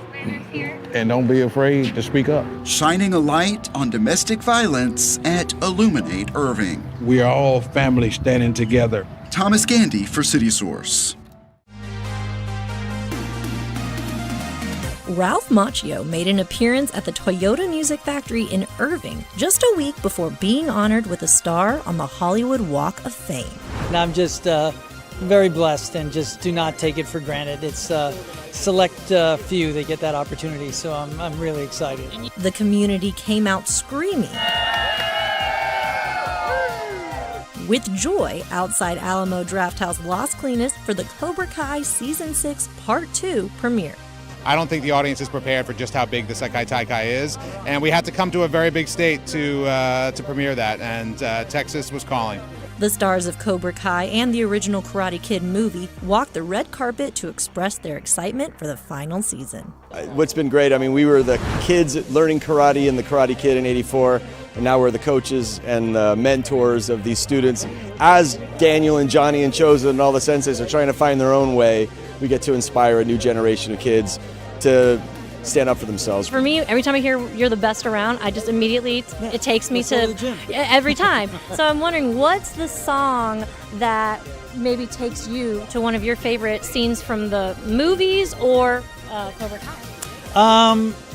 It's interesting. One of my favorite pieces, it's a classical piece by Bill Conti, who did the original score to the movie, and it's called Training Hard. And it's that beautiful montage of when Miyagi explains about losing his wife and child in the internment camps of World War II, and Daniel goes out, trains himself, and it leads to this beautiful montage of him training and sort of taking the baton forward for the lessons of his sensei. And I love that piece of music. Gives me all the feels. The hairs still stand up, and the best around still when it pops on. Sometimes I will, guiltily listen to it and say, "Wow, this is I have a theme song, I guess." But there's more to come. Wow, there's so many great songs, so many great, I think REO Speedwagon, the first one with Daniel and I are singing in the car, is a super fun one. Eye of the Tiger, of course, and the limousine was great. And then there's a song that didn't make it into the show, but I wear a t-shirt that says Zebra in one of the episodes, and I grew up with those guys, and they're incredible. There's a great song, two of them, Tell Me What You Want and Who's Behind the Door. Both of those songs I listened to on the way to my audition when I was auditioning for Karate Kid. And so those songs were I just fed on those the whole time. After watching the celebs outside, the crowd headed inside the theater to watch brand new episodes of the final season. An exciting kickoff to a Hollywood premiere in the city of Irving. I want to be here where my friends are and where I know that I'm loved. 25 years ago, Dixie Morton Caraway told ICTN about her commitment to Bear Creek in Irving. Today, I'm still that way. I just can't get around like I used to. But there are so many things I would like to do around in Bear Creek from the state of Texas. Her work in support of the area has earned her numerous honors, and this day brings one extra special. Oh, I feel great today. I never would have thought in a million years this would happen to me when I was running around doing all this stuff. The Irving Convention and Visitors Bureau is recognizing her and 14 others as high-spirited citizens. I'm honored. There's so much great energy in this room. I want to say thank you for being what I call my family. You inspire me to be a better person. The program's purpose is to recognize and encourage the spirit of volunteerism in Irving. From hospitals. It just gives me a sense of pleasure to give back. To the Police Athletic League. I have the distinct honor of getting to positively influence the minds and hearts of kids. And so much more. You don't feel like you're working, you actually are doing something you enjoy, but as a result, you're making a difference. They are finding community. A community of souls that really care about each other. And strengthening the city along the way. It's a community like this that makes it possible for us to do what we do best, which is care for others. Living and caring for other people and not just worrying about yourself is a really good way to live your life. My mission is to inspire, and the community of Irving allows me to do this. Leo Hull often serves through his music.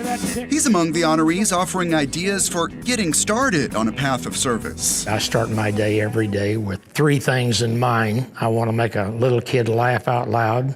I want to make an old person smile. And I want to make everyone who meets me for the first time glad they met me. I had an old boss, we were arguing about who ought to do what, and he said, if you see a job to do, it's your job to do. Showing up sometimes is the easiest thing you can do. 15 people making a world of difference in the city of Irving. These are the people you want to spend your time with. The people that care, the people that will show up over and over again, and the people that will do. They are Irving's newest high-spirited citizens. Thomas Gandy for City Source. H&M Automotive, a mainstay in the Bear Creek community. Well, this business has been here about 30-something years. Is the legacy Harvey Lee Pipkins and his late brother Maurice established for their family. The brothers shared a goal to build something they could pass on to their sons. So it was always his dream, me running the shop, the mechanic, and his son running the forklift. Harvey and Maurice had a second dream that was just as important to them. It was fueled by pure adrenaline. And it's the stuff of local legend. I knew about him longer than I knew him, because of the Snuffbox Legend. It's a hometown hero story is what it is. He's a legend here. And not just Irving, the whole racing community. Sergeant Rubalcaba was 14 years old when he first saw Harvey race at Green Valley Raceway. Harvey made a pass in Snuff Box, and I can just remember the crowd going bananas when Harvey came by. It made an impression, you know. Snuff Box may have been the team's official car, but when they first started, they raced the family car every weekend. Harvey says he learned a valuable lesson. But if you tear up the car, you walk all the week. So what I decided to do, last time my brother dropped the valve in the motor and blew it up, I'm not going to have another race car that I drive for the family. Racing was, and still is, a complete family affair. We was all raised up into it. Our whole family, that's what we did every weekend. We just lived to go to the races. David used to go to the track with us every week. When he was, I want to say 5 years old, this tall, he'd be at the track. David says he's been racing as long as he can remember, or maybe longer. I think I was in my mom's womb before I was born, and she went down the track with my dad in the car screaming and hollering. That's the God's truth. She was pregnant. The Pipkins family has 1,000 stories, and most of them are success stories. It was a blue car, blue 56 Ford, and everybody started calling that Blue Goose because we won a lot of races with it. We was racing real good, winning stuff before we even built the Snuff Box racing team. The family is extremely proud that none of the Snuff Box racing team was ever injured in a race. But David recalls one particular race that could have gone sideways. I remember one time we went out of town, this place called Tyler. It's called the White House. We was the only black star racing. Harvey was matched against a well-known drag racer, and he won. Management made them race again, and then a third time, which was not the norm. Couldn't understand why they was making them race so many times. And my dad, he beat him every time, so the police officer came over and said, boys, y'all don't know what y'all just done. Y'all better load up and get the hell out of here. So they escorted us out of town. The business and racing team the Pipkins brothers built are still thriving. We worked so hard, me and my dad on the car. We got everything straight. And I won the championship 2010, 2011, and 2013. Rubalcaba says it's important to preserve this local history. I mean, it's not just a car story, it's a human story. It's a Bear Creek story. A story of family, heritage, and hope. Kathy Whiteman for City Source.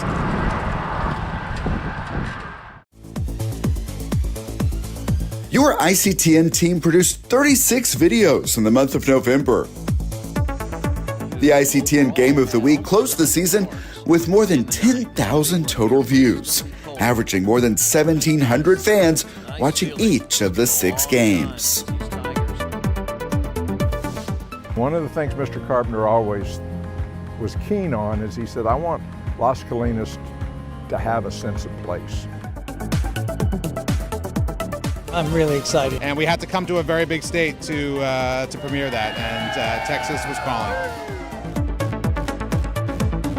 I never would have thought in a million years this would happen to me when I was running around doing all this stuff. My grandpa was one of the first ones that went around raising money for the hospital before it was ever built. And then I happened to be born there. So if you like science, engineering, if you want to be a lawyer, water utility is a really great job.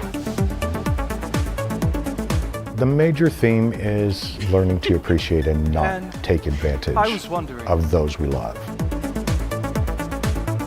Most gobbled up every bite in their bowl, just like many of us on Thanksgiving. Diwali is not a celebration just for us as Hindus, but it's a celebration for the entire world, the whole community. A beautiful sight, sparkling in lights. Irving is once again a winter wonderland. Stay up to date by subscribing to our YouTube channel at youtube.com/The City of Irving. Armando! With medals on the line, They're on a rampage. This is Irving's epic competition of the year for older adults. We look forward to it all year long. This is the Golden Sneaker Games. First up, it's pickleball. Here you go. Beautiful. The main goal of the sneaker games is just to bring all of Irving together, all the seniors, enjoy games, maybe meet new people. Oh, nice shot. Normally, I would have probably been home playing with the cats, right? But we get out here and it's all wonderful. Good one. It doesn't matter how good you are, it's get out there and have fun and meet your neighbors. But make no mistake. Oh, bummer Rooney. They are competitive. We're winning. I've been beat by most of it. So it's all good. 2, 1, let's go! Participants take on a 3-mile power walk around Delaware Creek. It's definitely beautiful. It's just a really nice park that people in Irving can come and enjoy and walk around in. I was going to try to keep up with the lady that was first, but she was so fast. Man, keep going. Don't ever stop. Some of the benefits of walking definitely can reduce stress. I mean, that's the most important thing. It's really easy on the knees. I enjoy competition against anybody, so it's just fun. Competitors also come out for cornhole. We had more women than we had men, but the men were so intense about it. I try to line up here. For some, it's a pretty new experience. Oh! But they can draw on the strength of seasoned seniors. Oh man, Carolyn, just a wonderful lady. Yeah, you wouldn't expect it from her, but she's just absolutely athletic. And I'm not a cornhole person, but with Carolyn, I'm doing awesome. Look at her, she's carrying us. Anytime that you can have your seniors participate in your community, you have all that experience. My son-in-law is a champion. I'm gonna send him some pictures. Okay. Look what I did today. We always want to highlight people's abilities, not inabilities. So that's very important, and then also for them to meet other seniors. The team at the Heritage Senior Center hopes the Golden Sneaker Games draw attention to programs offered year-round. Heritage has the best activities, classes. There's so much for seniors here, and we're really lucky to have Heritage. I've worked pretty much for 40, 50 years, and I didn't really do much on the athletic side. It's just a good community reach out and a lot of fun. Instead of sitting on your butts at home, we get out here and have a wonderful day. These people are just trucking along, making it look easy. So no matter who gets the medals, that motivation to move can make everyone a winner. Win or lose, you're just here to enjoy it and have fun and get some exercise. Exercise, enjoy, and be happy. Thomas Gandy for City Source.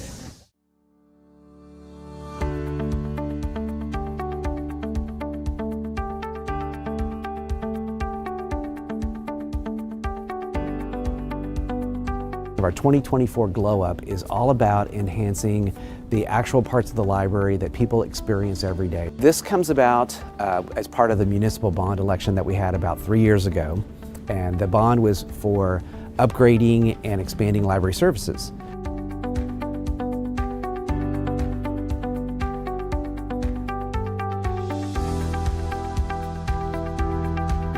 At this particular location, we repainted all the walls. Next thing is, of course, the floors.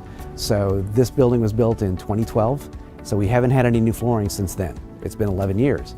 So we wanted to make sure we gave it a fresh new look. In those areas where conversations happen, specifically the study rooms, we put sound panels that absorb sound. So people can meet in there, they can do a Zoom call, they can meet and work with other students on a project. They can do that and not worry about their sound carrying to the other rooms.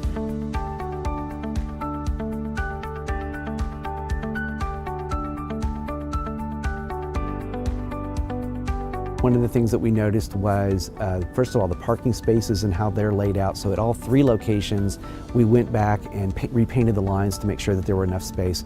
At this particular location, though, we do have some ground heaving going on. We actually had a crew come out, tear out all the concrete and re-pour the concrete pads so it meets ADA requirements.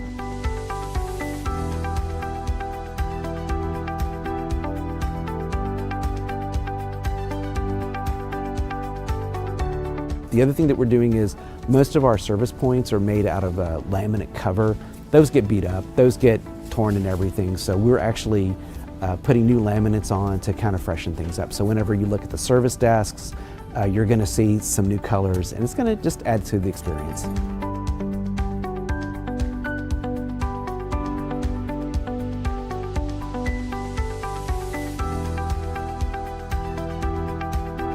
Valley Ranch, we also did some window treatments. The other big thing that we did back in August is we did an HVAC replacement. So we had the library closed for about a week, and in that time we had all the air conditioning units on the roof actually be moved off and new units put on and installed. South Irving Library, it's the newest library, so they didn't get nearly the same amount of attention. It's only 9 years old, but we did do a lot of changes with some of the flooring. We changed out some of the vinyl tile there. We had some glass partitions that we took out, and other ones we sealed up to help reduce the noise. It's so very important to continue loving the things that we already have in place and making sure that they're going to be there for future generations.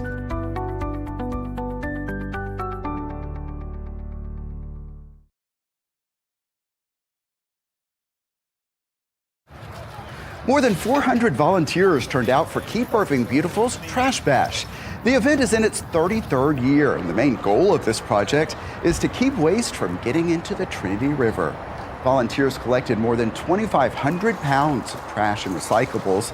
A lot of groups come out as a fun team project. I think it's very important for groups to get together. And there's a lot of companies here too. So you see them in a work situation, whereas you're out here, it's more relaxed. So it's an opportunity to bring them together and do something good and have fun at the same time. I represent Verizon, and we always, I don't know, probably the last 5 years have had volunteers that come out for this. It's part of our green team. So we really engage all of our employees to come out and volunteer, which is fantastic partnership. It just creates like a good feeling, knowing that you help make a difference. A big thank you to the volunteers. It's really the backbone. It really shows that Irving spirit. This year's event also featured live music for the first time.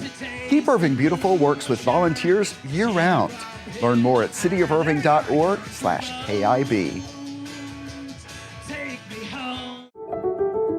Tell us about this event. We started out this year with 2 goals for our committee, and one was more community engagement and getting more information out to the community. And the way we thought of doing it was a disability fair. This is amazing. I've got some really good contacts, things I want to follow up with, and I'm very grateful for everybody to be here today.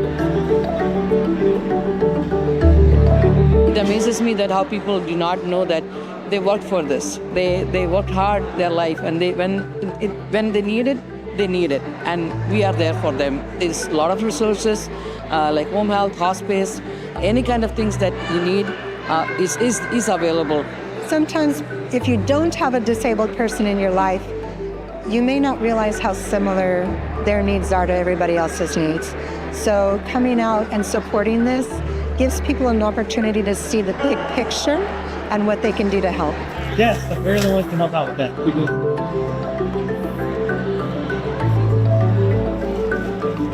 I think it's very valuable. I mean, we've heard people leaving.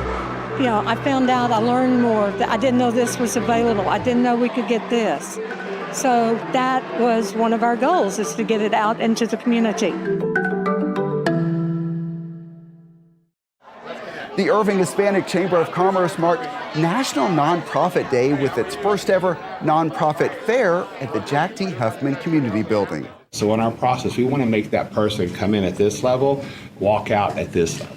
Reps from 11 local nonprofits shared information about what they do and explained how people can get involved. It's just awareness. You know, there's so many nonprofits here in Irving doing such wonderful things because, as you know, there's a lot of need in this area. And so we just wanted to bring awareness, and by bringing them here, getting our members to know them, getting them to know our members, it's just connecting people and the nonprofits. Oh my gosh, this was an awesome event today. Just letting the community know what resources are out there for them, for us as nonprofits to know what resources are out there so we're able to serve the families who are coming to us for assistance. And since the Irving Family Advocacy Center was there, I got a quick visit with my BFF, Ritter. This event was part of the Hispanic Chamber's monthly Café con Nosotros series. This program allows business people opportunities to build relationships and skills. A mailman, a mail lady. And Archie comes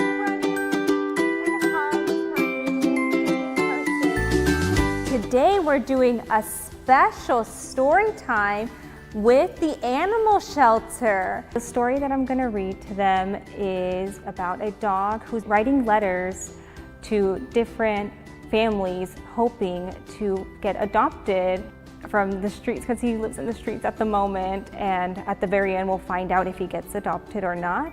Sorry, but there's no way I'm taking in a pooch. The animal shelter is here to join us so we can showcase the lovely animals that are at the animal shelter. We're going to do a little bit of arts and crafts. I brought some printed photos of some of our available animals, which consists of cats, dogs, bunnies, guineas, and even a rooster that the kids get to draw and will be posted on their kennel. And then I also brought a little friend with me, so that way the kiddos can also pet a puppy today. Jamie is a 3-month-old lab retriever mix. She came in as a litter. The library loves to work with other departments in the city because we all support each other, and we also like to showcase what the city of Irving is all about. People should adopt from the animal shelter because there's so many animals that are there that deserve a loving home, that are waiting for their perfect family. We have a lot of animals, and just because they're a shelter pet, they still deserve all the love. A lot of our pets are really great, and they deserve a very loving home.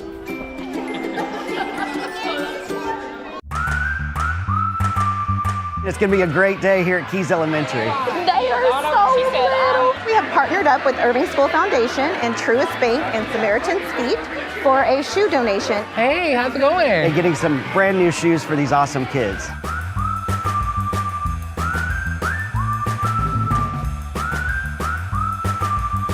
Hey, would you like to try on some new shoes today? It's a ton of fun to be able to get teammates out from behind their desks and into the community. Okay, let's go ahead and try these on. I think these are gonna look really nice on you. I was just down there running shoes for one of the kids, and they were very excited, trying them on, and they were just thrilled to have those pairs of shoes.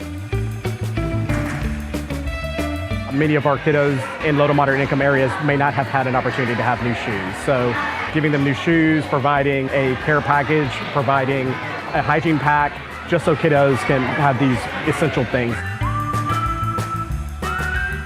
Our school is 90% economically disadvantaged, so this is huge for our students because unfortunately, as you may know, sometimes financial literacy may be something that's not discussed at home. My name is Randall, but everyone calls me RJ. May have never met a banker before in their life. I'll speak for myself. As a kiddo, I had never met a banker, doctor, or lawyer until I was probably in college. So it's a great opportunity for them to get exposure. Red and black, good job. Can I get high five? We're super thankful that we were a campus that was chosen for this opportunity. Thank you, and I'm grateful for everything. Thank you really much. You know, this is really great for them, so we're excited. 20. Aspiring pilot Elza Mace is landing a commercial jet for the first time. With one caveat, it was in here. I am ecstatic, 10 out of 10. Elza is one of a dozen people who work in the aviation industry that won a contest from Irving-based Envoy Air, a subsidiary of American Airlines Group. That was incredible.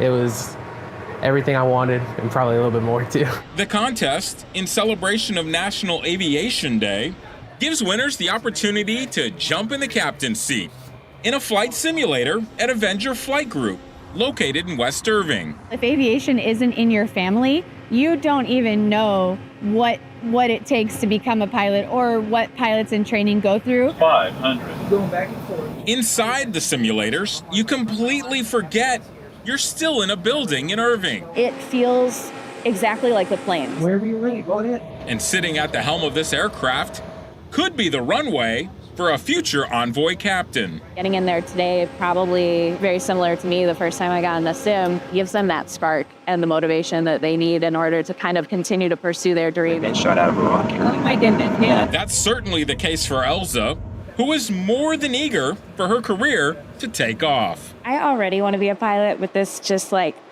times it by a million. A simulated experience with real-world benefits taking flight soon.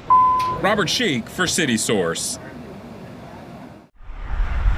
Talking transportation, infrastructure investment, and more, leaders gather for the Infrastructure Summit hosted by the City of Irving and the North Texas Commission at the Irving Convention Center. Well, I'm happy that we're having it again. Irving has always been a leader in transportation. It's a fantastic opportunity for Irving, bringing in all of these people who are really, at the heart of infrastructure, transit, utilities. It's always good for us to get together and talk about transportation and water. Those are two of the main things that really affect the day-to-day operation of everything in the city. It's great to come back to a sellout crowd for this anniversary. This year's keynote celebrated the 50th anniversary of the Regional Transportation Council. RTC has been instrumental in advancing every major transportation project in the city of Irving over the last 50 years. We take great pride at the Regional Transportation Council on focusing on outcomes, every day trying to get more outcomes implemented. For now, the 8 million, when I started, 2 million people in the region, soon to be 12 million people in the region. Other major topics in focus during the two-day summit include the water supply. The quality of water and the conservation of water is very important. Also, the connections between infrastructure and economic development. Transportation and infrastructure and economic development go hand in hand. We know the corporations, when they're looking to come to North Texas, and there's a lot of them, they want to make sure that we have the infrastructure in place to handle the traffic, to handle the light rail, the mass transit, that their workers and the citizens demand from their employers. We're the center of where all the employment is. We're the center where all the jobs are. And transportation is key for any future employers and current employers. Building, maintaining, and updating infrastructure takes a lot of investment, which is one reason people here believe all residents should stay engaged on this topic. You hit a great point, Thomas. The cost of doing these things is enormous. And unfortunately, the way that they can start and be finished is today for the future, which means you and I pay a little more dollars because that's what it's going to cost and what it's going to take to build the infrastructure for the future. Here at the Infrastructure Summit, leaders network and learn the latest. Solutions that may benefit communities and collaborations that can make a difference. That's how you get things done. You can't build anything on your own, so it requires TxDOT, DART, RTC, the city, and other cooperation, FTA, feds. TxDOT just requires a whole realm of people to get a project completed. They are planning for the future and talking a lot about Irving at the annual Infrastructure Summit. It's a wonderful event, and it allows us, the city of Irving, to showcase the successes that we've had with economic development and transportation, and just gives us a chance to showcase our community. Thomas Gandy for City Source.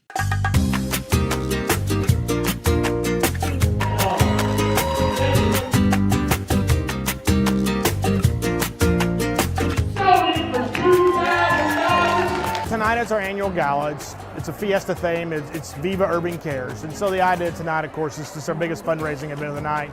400 of our closest friends trying to raise money to help those in need in the community. It's just a great opportunity for the community to get together, and our donors love it. I mean, everybody is very generous with their pocketbooks. Raise your paddle, and then we're going to take that paddle from you. But if everyone in this room does that, 3,000 seniors will be fed for 2 years. We've got to stock the bar, raffles, games of chance, heads or tails, live auction, silent auction. That sold 200. One of the great things that they do every year is we have client stories.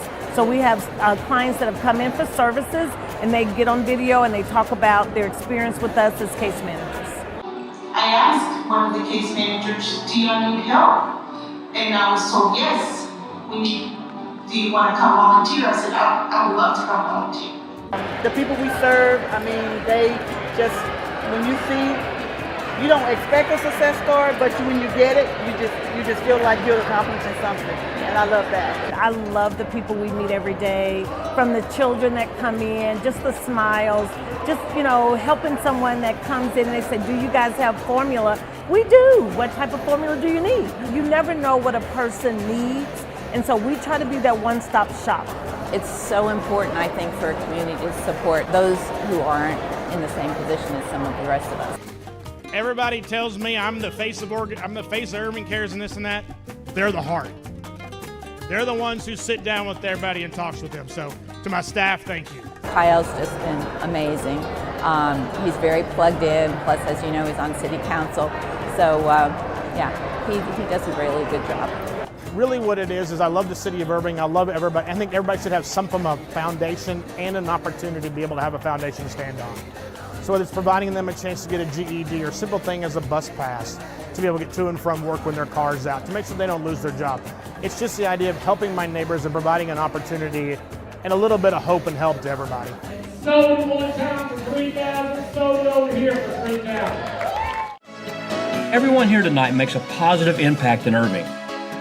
We're here tonight to celebrate the 2024 Mayor and Keep Irving Beautiful Awards. And our goal is to recognize some of those folks that wouldn't normally get recognized. Our first award this evening is the Youth Leadership Award. It's always great to have this event every year to recognize all the volunteers that we have within the community, the businesses and the different nonprofit groups that come together. Accepting the award for a hometown hero is Mike Serapio. That's why we're here to celebrate people in the community that have done remarkable things in some cases, just in other cases, just ordinary things that help the community be a better community. Go team, y'all rock! Keep Irving Beautiful. I've been part of them for years and years. To me, it's very much a blessing to be recognized. Our next award is for civic organization or nonprofit. We have done a lot of community.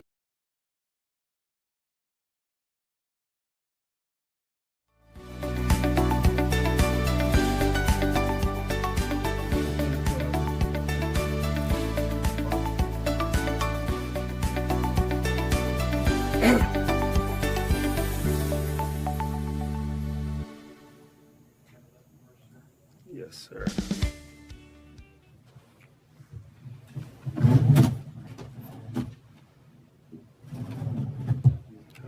Okay. Okay. You ready, Mayor? Okay. Brian Hewitt, Economic Development Manager. This is to give you a review of the Texas Media Production Development Zone Act. So, again, the Production Media Zone Act was established in 2009 by the legislature and is administered by the Texas Film Commission. It is designed to encourage the development of more moving pictures, basically television film, in the Texas economy to help strengthen it. What it does is it allows for a 2-year sales tax exemption on the sale and lease and rental of taxable items used for the construction, maintenance, improvement of a media production facility or within a qualified media production location, or to equip that facility. So just an example, a media production facility is a structure, building used for the purpose of creating moving images. They can include CGI studios, post-production facilities, sound stages, video game development studios. A location must be within a designated zone, and it must be built, renovated, and served solely as a media production facility. So again, a zone within a zone that has been designated, it must have adequate workforce, infrastructure, and facility support, moving image projects. It must contain a particular location within its geographic boundaries. A zone can be area specific, or it can actually be citywide as well.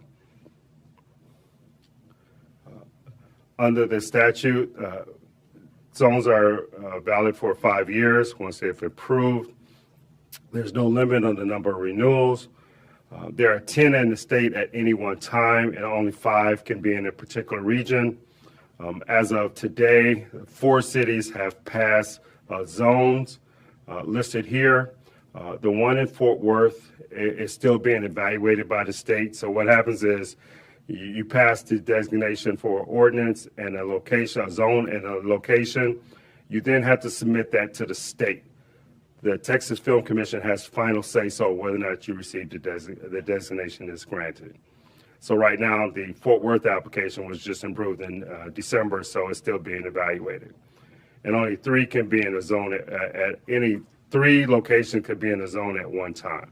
Brian, so, yes. Can you clarify how, I mean, we're in the Metroplex area, only 5 can be in that area, right? 5 That is zones? correct.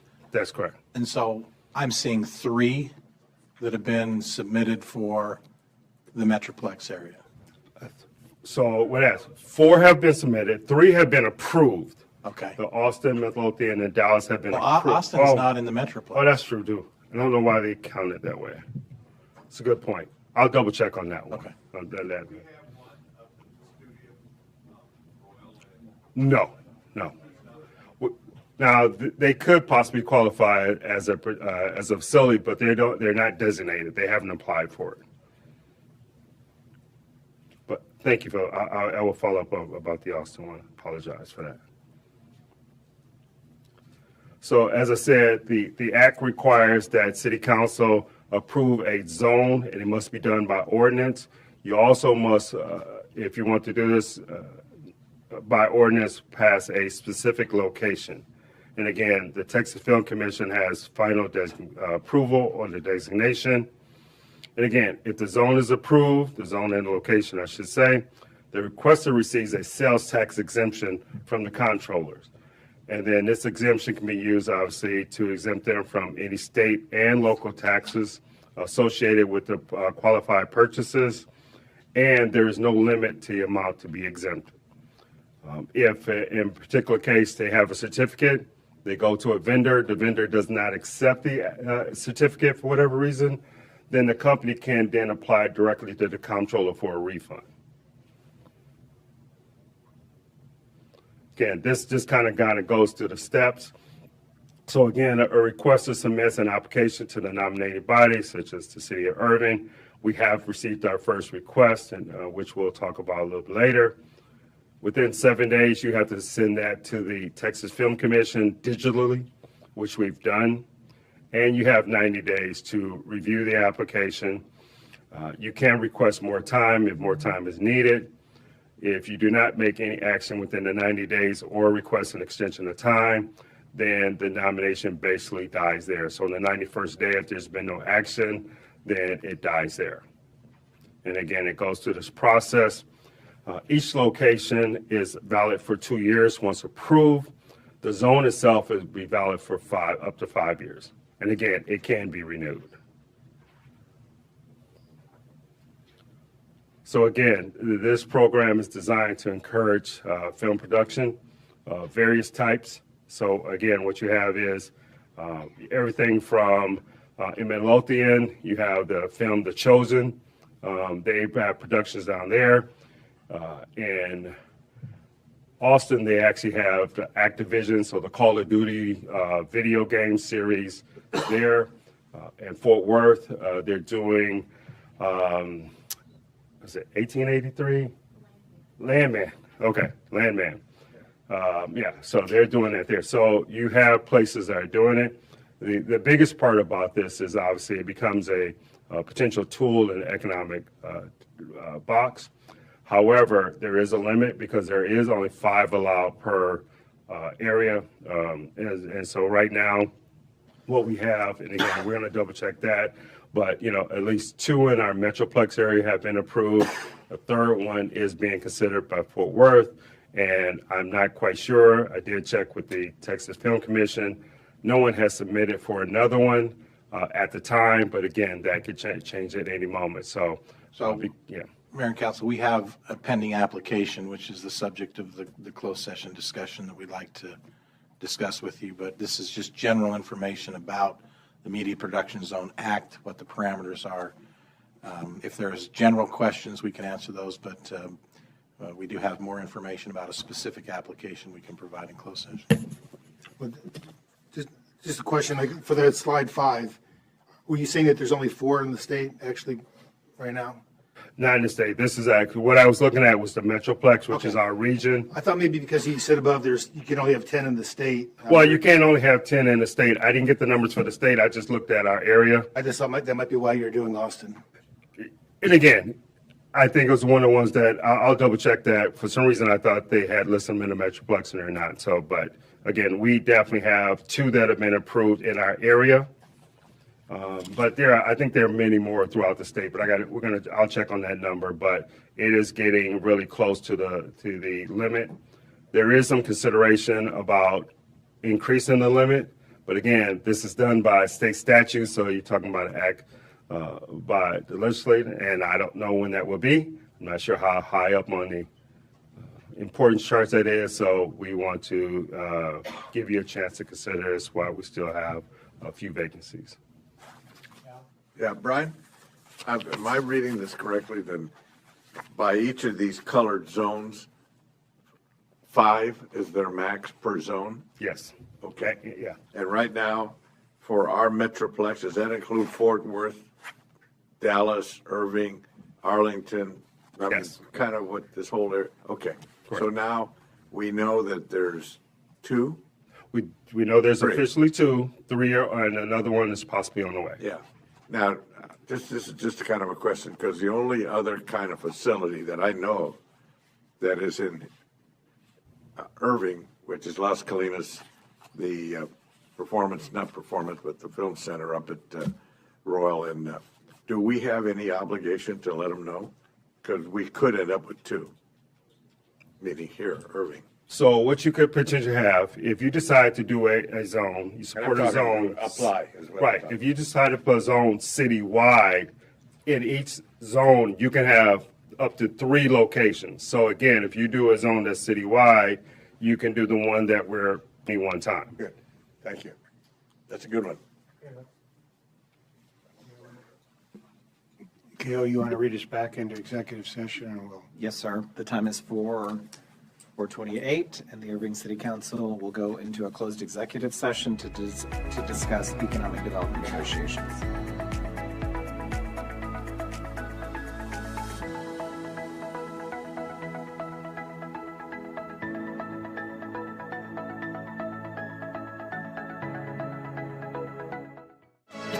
Everyone here tonight makes a positive impact in Irving. We're here tonight to celebrate the 2024 Mayor and Keep Irving Beautiful Awards. And our goal is to recognize some of those folks that wouldn't normally get recognized. Our first award this evening is the Youth Leadership Award. It's always great to have this event every year to recognize all the volunteers that we have within the community, the businesses and the different nonprofit groups that come together. Accepting the award for Hometown Hero is Mike Serapio. That's why we're here to celebrate people in the community that have done remarkable things in some cases, in other cases, just ordinary things that help the community be a better community. Go team, y'all rock! Keep Irving Beautiful. I've been part of them for years and years. To me, it's very much a blessing to be recognized. Our next award is for civic organization or nonprofit. We have done a lot of community service activities, clean up, recycle, canned food drive, and our signature project with KIB is a tree plantation. Then this year we planted 21 trees with a donation of $4,100 from our club. This is the Margie Stipes Lifetime Achievement Award, and it goes to Christina Winters. It's a privilege to live here, to work here, and play here. And we want everyone else to feel the same way. Christina has been making a positive impact in the Irving community, all over the community for many, many years. I have to tell you that South Irving is my vision for the future of Irving, because there is so much opportunity down in our city. That reminds me of how Irving started. Irving was a bunch of people that came together with a vision to create a great city and work together and to help each other out. Well, I hope that they recognize that ordinary people like myself and you can do great things in our community, right? Hopefully somebody else can look at it and then have the drive to want to do the same thing. So everybody should look at one another and help making the city a better place to live.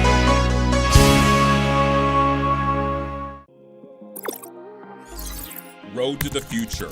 It's the City of Irving's long-term roadmap, making sure you can get where you want to go.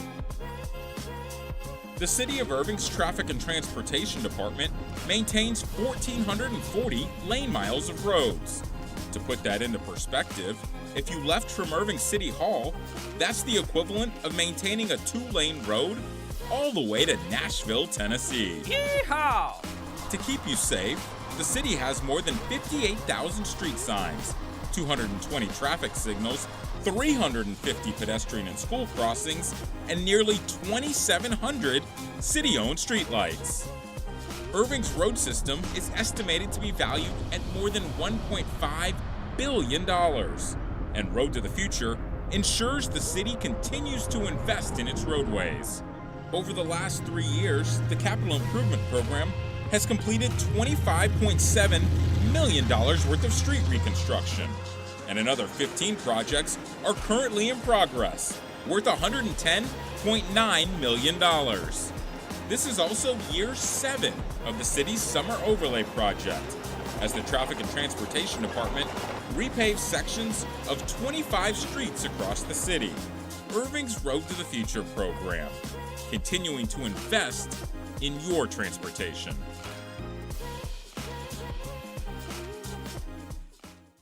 Just sit back and relax, and we're just going to take you to the islands of Polynesia.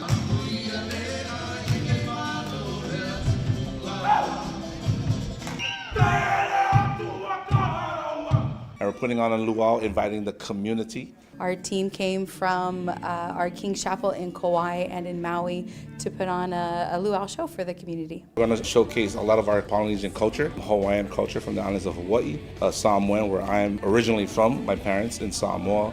We have a Tongan dance, a Maori dance from New Zealand, and Tahitian. On our menu tonight is kolua pig, which is like a pork shoulder. We have teriyaki chicken, rice, mac salad, haupia, which is coconut, like a coconut dessert, and also lomi salmon. What about the lomi salmon? Lomi salmon? We used to live here, and we were serving here at one point, and then we got called back to the island of Oahu. And then, but to spread our culture, to answer that question, it's kind of like I see it as our vision of our church, very global. And our culture is very diverse, you know, on the island of Oahu. The vision that our global senior pastor has is to touch every nation. And so part of that, you know, being from Hawaii, sharing our culture of who we are. And the beauty of it is that we're one church in many locations. I think that there's a growing population of not only just Hawaiians, but Polynesians in general in the area. And it's just another sense of community that we can create here. Every country has its own culture. The backbone of the cultures are the same. It's family, it's closeness, friends, and just community, having a community around you.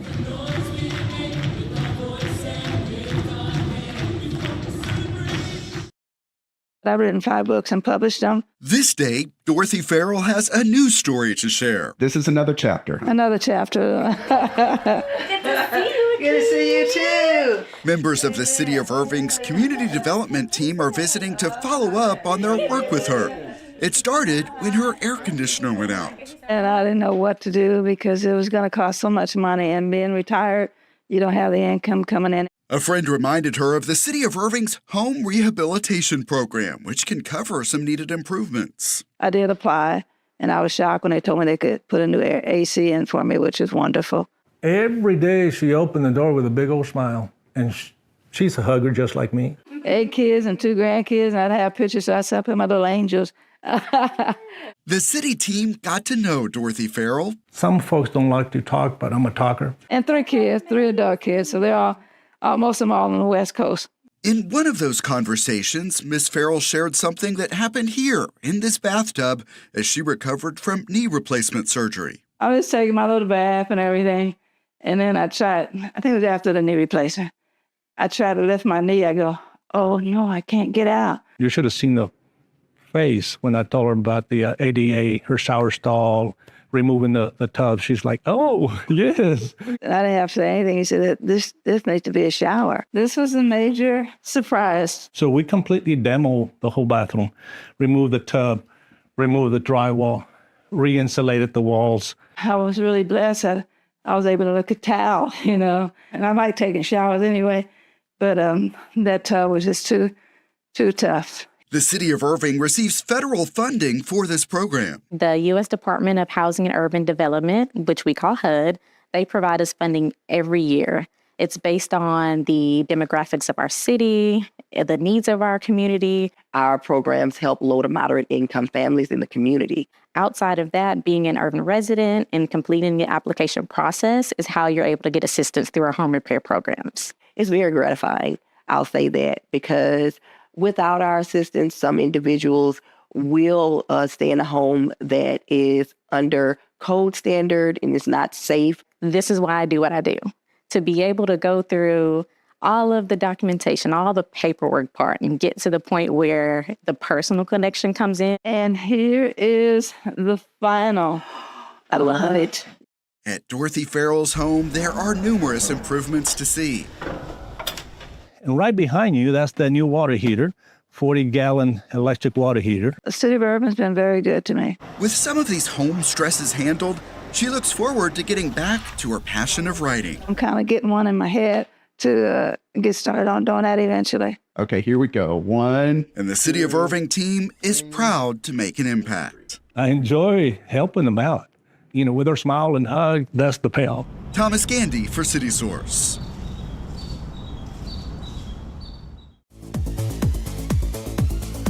Your ICTN team produced 42 videos in the month of December. I love the whole Christmas holiday season and for, assembling stuff that people enjoy. It's real nice to see every single year. Working for the city, you get to provide for your family and your kids, but you also get to see all the families in town who don't have the opportunity to provide for their kids. So it's good to be able to help. It's people in our community helping other people in their community. You would even say it glows like a light bulb. I think it's just the excitement, the countdown of it lighting, and then after that the show is just, I guess, like it feels like Christmas is actually starting. The music and the dancing and the story all come together in a really special way that I think captures and entertains audiences year over year. For this to happen in a 3-year time period is just unbelievable. But that really just speaks to the commitment that the city has to Parks and Recreation. It's just a way to honor the day. We want to just make sure it's a sacred place and here for generations. We moved from that duty station to another duty station. This is our first home. Oh my gosh! They really love the course. The greens are one of the best in the DFW area, and with the cart paths going in, it's only going to get better. We've got Wells Fargo going in up there, as well as Toyota Music Factory, so it allows us to put those crews closer to those people and also add that ambulance to the station. This is really a key piece of the property here, just an area that people can come and see the property from a different elevation. Stay up to date by subscribing to our YouTube channel at youtube.com/The City of Irving.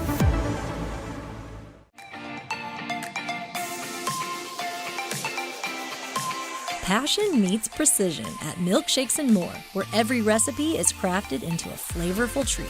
If you start with quality ingredients, you can make a good really anything. The milkshakes are awesome. We basically use ice cream and milk, and then we have inclusions that you can put in them. We do a classic shake, which is strawberry or chocolate or vanilla. One of the shop's most popular shakes is the salted caramel Oreo cookie. Oh my God, it's so good. I just got some toffee bits and they are the best, wow. Along with some other customer favorite mixtures. Chocolate raspberry and cream is very popular. Our peanut butter brownie bite, we got our brownies from the bakery 2 doors over. Thank you. Thank you. Have a good day. You too. We're a small family-owned local business. We want to support other family-owned local businesses. So. Of course, if you're not feeling a milkshake, there are more options. I think my daughter would have killed me if we didn't have boba tea anyways. 2-scoop sundae with the brown sugar with boba. In addition to several teas, Milkshakes and More offers coffees, smoothies, slushies, gourmet chocolates, and popcorn. Something for everyone in the family to enjoy, because not everyone wants a milkshake at the same time. No matter what you choose to indulge in, the business prides itself on friendly customer service, catering to all dietary restrictions, and providing generous servings. One of the biggest complaints I saw about milkshakes in general was they fill the cup 3/4 with the milkshake and then they fill it the rest of the way with whipped cream. We always want to give more, right? Give more rather than less. Giving more to his hometown. I've been living in Irving since 2015 and I just love the community. I love the diversity of it. And inviting everyone to explore a variety of sweet treats to satisfy their cravings. Friday nights on the plaza at the Toyota Music Factory have never looked quite like this. After some rain, people are enjoying a night of music, drinks, and fun while taking in new features all around them. A performance on the new stage and a neon cowboy standing high above the crowd are just the start. Oh, I love it. It's beautiful, it's gorgeous. Everyone's having a drink, having a good time, playing cornhole. Earlier in the week, leaders turned out to celebrate the completion of improvements. It's a great day in Irving, Texas. Really, to come together like this looks amazing. It looks fantastic. What kind of vibe are we creating now? Yeah, we want inclusivity. With all these different benches and all this different seating and conversational areas, we're really hoping that people get to stay and enjoy the space. So this is the container bar. Tell me about this improvement. Yeah, so this is really a key piece of the property here. Just an area that people can come and see the property from a different elevation. And there will be more to see with added performances. So really a lot more programming. Absolutely. So we want to do consistent music every Friday, Saturday night.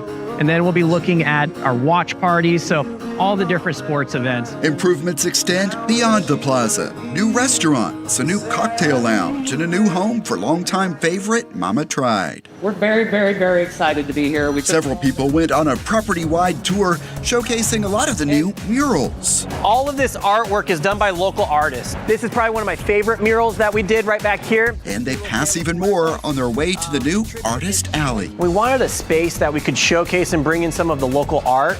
So everything you see here is actually from Irving Arts Department with Todd and his team. Thank you so much. Great. Brookfield Properties manages the Toyota Music Factory. It is owned by the City of Irving. This is how the city and Brookfield are working together to ensure that the Toyota Music Factory is constantly up to date and constantly viable. We have a lot of investment here. Leaders believe new corporate activity in this area is evidence that the investment is paying off. In fact, the Wells Fargo development, which is being built right across the street, one of the reasons why they located where they did is because of this facility. This is important to be able to have a place where they know that their employees can just run across the street and there's a large selection of restaurants for them to go to, or in the evening an opportunity for them to stay late, go to one of the shows. It has become a selling point for the city for business prospects. They want to know about placemaking experiences that their workforce will be able to take advantage. And for groups considering meetings at the nearby Irving Convention Center. They're absolutely looking for a venue like this. Exciting. It's looking forward to being everything it's supposed to be. It's a big draw for Irving residents too. I think it's nice. When we talk about something to do, this is definitely something that we can add to the list. In the daytime and at night, there is a lot that's new to see at the Toyota Music Factory in Irving. It's beautiful. I will be coming back. So I really want people to feel like they're home, but most importantly, that they can enjoy this space. Thomas Gandy for City Source. 2025 will be a busy year for teams involved with a major project to elevate aquatics and recreation in Irving. We've been telling you a lot about it, and Irving Parks and Recreation Director Joe Moses is here with some updates. Thanks for coming in, Joe. Thank you for having me. Well, first off, how exciting of a time is this? Tell us about what's going on at Mustang Park. Yeah, this is a super exciting time, especially it's the holiday season and you talk about a Christmas present.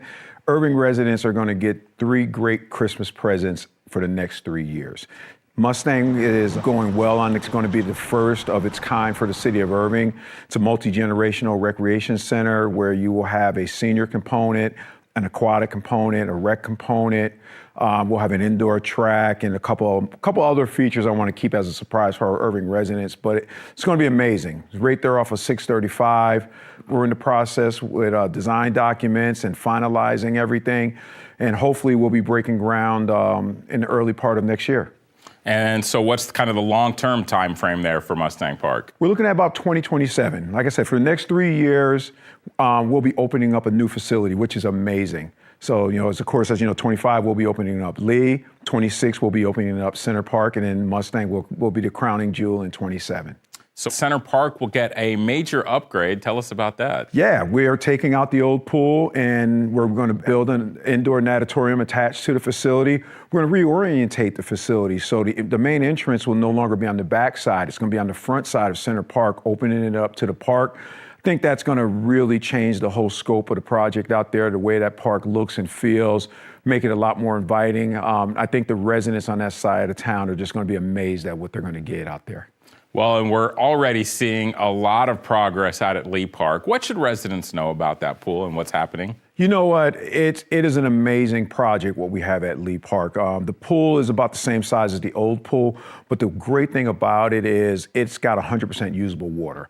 With the older pool, you had a good portion of it that was deep water, and so for residents that could not swim, they didn't use it. So when you go to those older style pools, you see most of your people hanging out in the shallow end, having fun, trying to stay cool, but majority of your deep end of the water was empty. This one is, I think 5 feet is about the deepest water.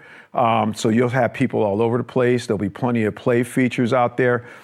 Essentially, it's a miniature version of our water parks. So it's just going to be a great experience for our residents. Well, it sounds like you're a busy man right now. How unusual is it for a city to take on this many major projects at once? You know, I went to our national conference and I was talking to people, to directors all over the country, and I was telling them about that, and people were just amazed. I've never known anybody to do this many projects simultaneously at the same time. And this fast. I mean, this conception, our city manager and the council and the mayor came up with the idea to do this all at once. They put together the funding package for us, and we hit the ground running. And I mean, for this to happen in a 3-year time period is just unbelievable. But that really just speaks to the commitment that the city has to Parks and Recreation and providing those services for our residents and in our staff. Yeah, what does it say about the city kind of looking at a big picture to make this big of an investment in Parks and Recreation and aquatics? Yeah, we're listening to our residents. You know, and that's the key factor. We're here to provide these services for our residents. We want to listen to our residents, get some feedback from them, and also keeping our finger on the pulse of what's happening outside in other communities. We want Irving to have the same amenities as other communities. We want our residents to feel there's a value to live in this city. We want a great Parks and Recreation system where people can continue to come out and enjoy and play and create memories. Parks and Recreation Director Joe Moses, thanks for being here. Thank you, sir. Stay up to date on all of these projects by visiting cityofirving.org/playirving. Hi, I'm Thomas Gandy. On the next City Source, see the groundbreaking celebration for Fox 4. New studios, new offices coming to Irving. Also, highlights from State of the City. That's starting January 31st at 6 p.m. on ICTN Now, Spectrum Channel 16 and Frontier Channel 30, and at youtube.com/The City of Irving. For all of the important local stories and information we bring you on ICTN City Source.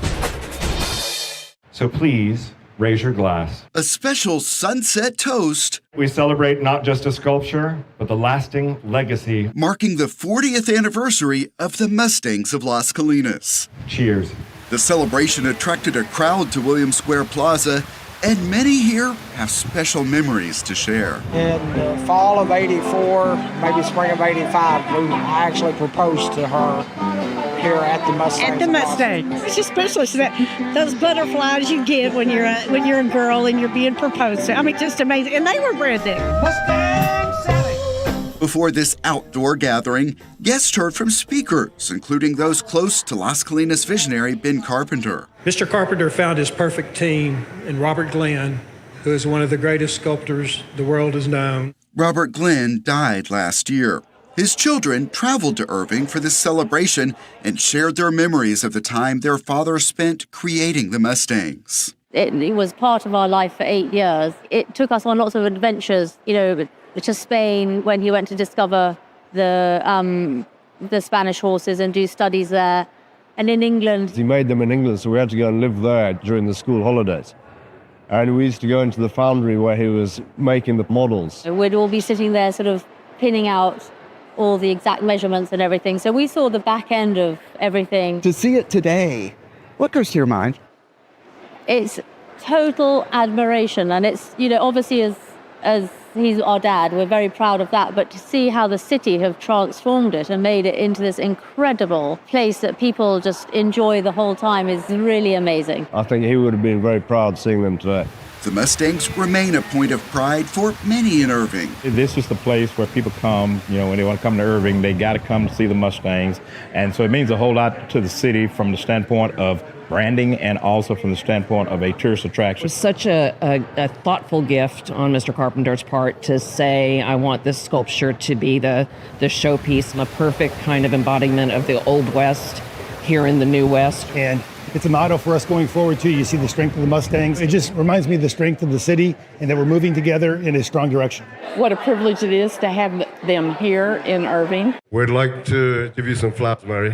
Robert Glenn's children gave special recognition to Mustang Museum guide Mary Higbee.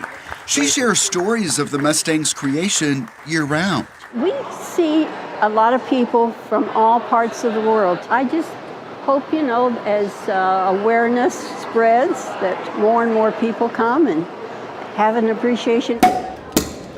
It's clear people here do appreciate finding the right words to describe Irving's top tourist attraction. Spectacular. Beautiful. Magnificent. Irving's spirit. Strength. And they look forward to many future generations celebrating this gift that is now the symbol of the city of Irving. May their beauty and the artistic skill of Robert Glenn from the vision of Ben Carpenter be a warm memory in your mind and your heart forever. Thomas Gandy for City Source. Join the city of Irving to commemorate Dr. Martin Luther King Jr.'s legacy in the American Civil Rights Movement. This year's celebration will feature dance, song, poetry, and art performed by the Dallas Black Dance Theater. The observance takes place here at Carpenter Hall, January 19th at 6 p.m. Become a penguin and slide down the icy waters at Penguin Plunge while enjoying icy treats and hot chocolate. Bring the whole family for a fun winter night at the pool at North Lake Natatorium, January 25th at 5 p.m. Get ready for an electrifying evening of professional wrestling at the Texas Rumble presented by Metroplex Wrestling. Watch as 30 competitors step into the ring for an over-the-top rope battle royale. Don't miss your chance to witness the action live here at Lively Point Youth Center, January 25th at 7:30 p.m.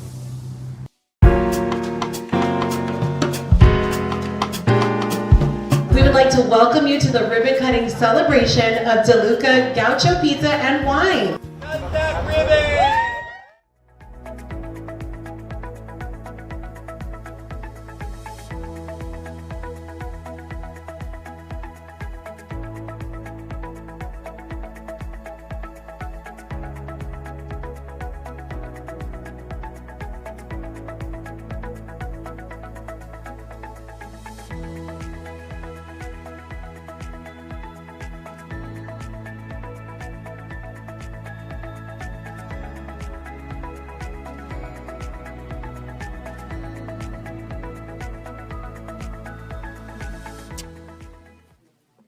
There we go. Data centers. All right. Y'all seen a lot of this before, so I'm not going to spend a ton of time on it. It's mainly just to make sure that it's kind of a reminder of what the proposal is and getting direction to move forward with the amendment if that's what you so choose. So again, just kind of going back through what we had and some of the impacts. So again, data centers were looked at as industrial uses and were considered the same. We had talked in last year about the external effects of data centers. An amendment was approved last June for the development standards of data centers, and that had identified the uses or the districts where they were allowed by right, setbacks, height, and screening, primarily for neighborhood protection. This exhibit, we left us in here just a little reminder of how data centers operate. A big part of it, of course, is the necessity for cooling and for the generators for emergency backup power. Some of the concerns or the height of some of them, setbacks, again, if it is adjacent to residential especially, the noise from those cooling systems, screening of those equipment, parking, they usually don't need a whole lot of parking, and then landscaping. So on that slide back there, that one, excuse me, slide 5. That one? No, the one you were just okay. on. Basically, in the data centers that we've been in, that would not be sitting out by itself like that. It would be under full cover. And that's what the development standards are requiring, is that there would be a building in between this and like a residential. A lot of the So there wouldn't be a freestanding like that. They would be all connected together inside another unit? or behind a building, a screen. I mean, they could be freestanding like this. This is the backup generator. Yeah, and this says a train. This might actually just be the cooling system. This may not be the generator itself. Because, I mean, everything I've seen in the last 2 or 3 I've been in, everything was under the roof.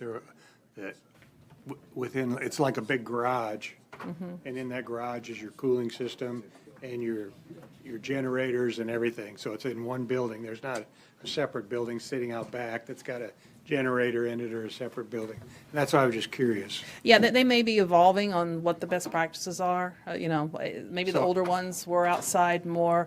This one could actually just be the cooling system on the top of a roof. Maybe that might be what this picture is. So I would think that we want to think about that.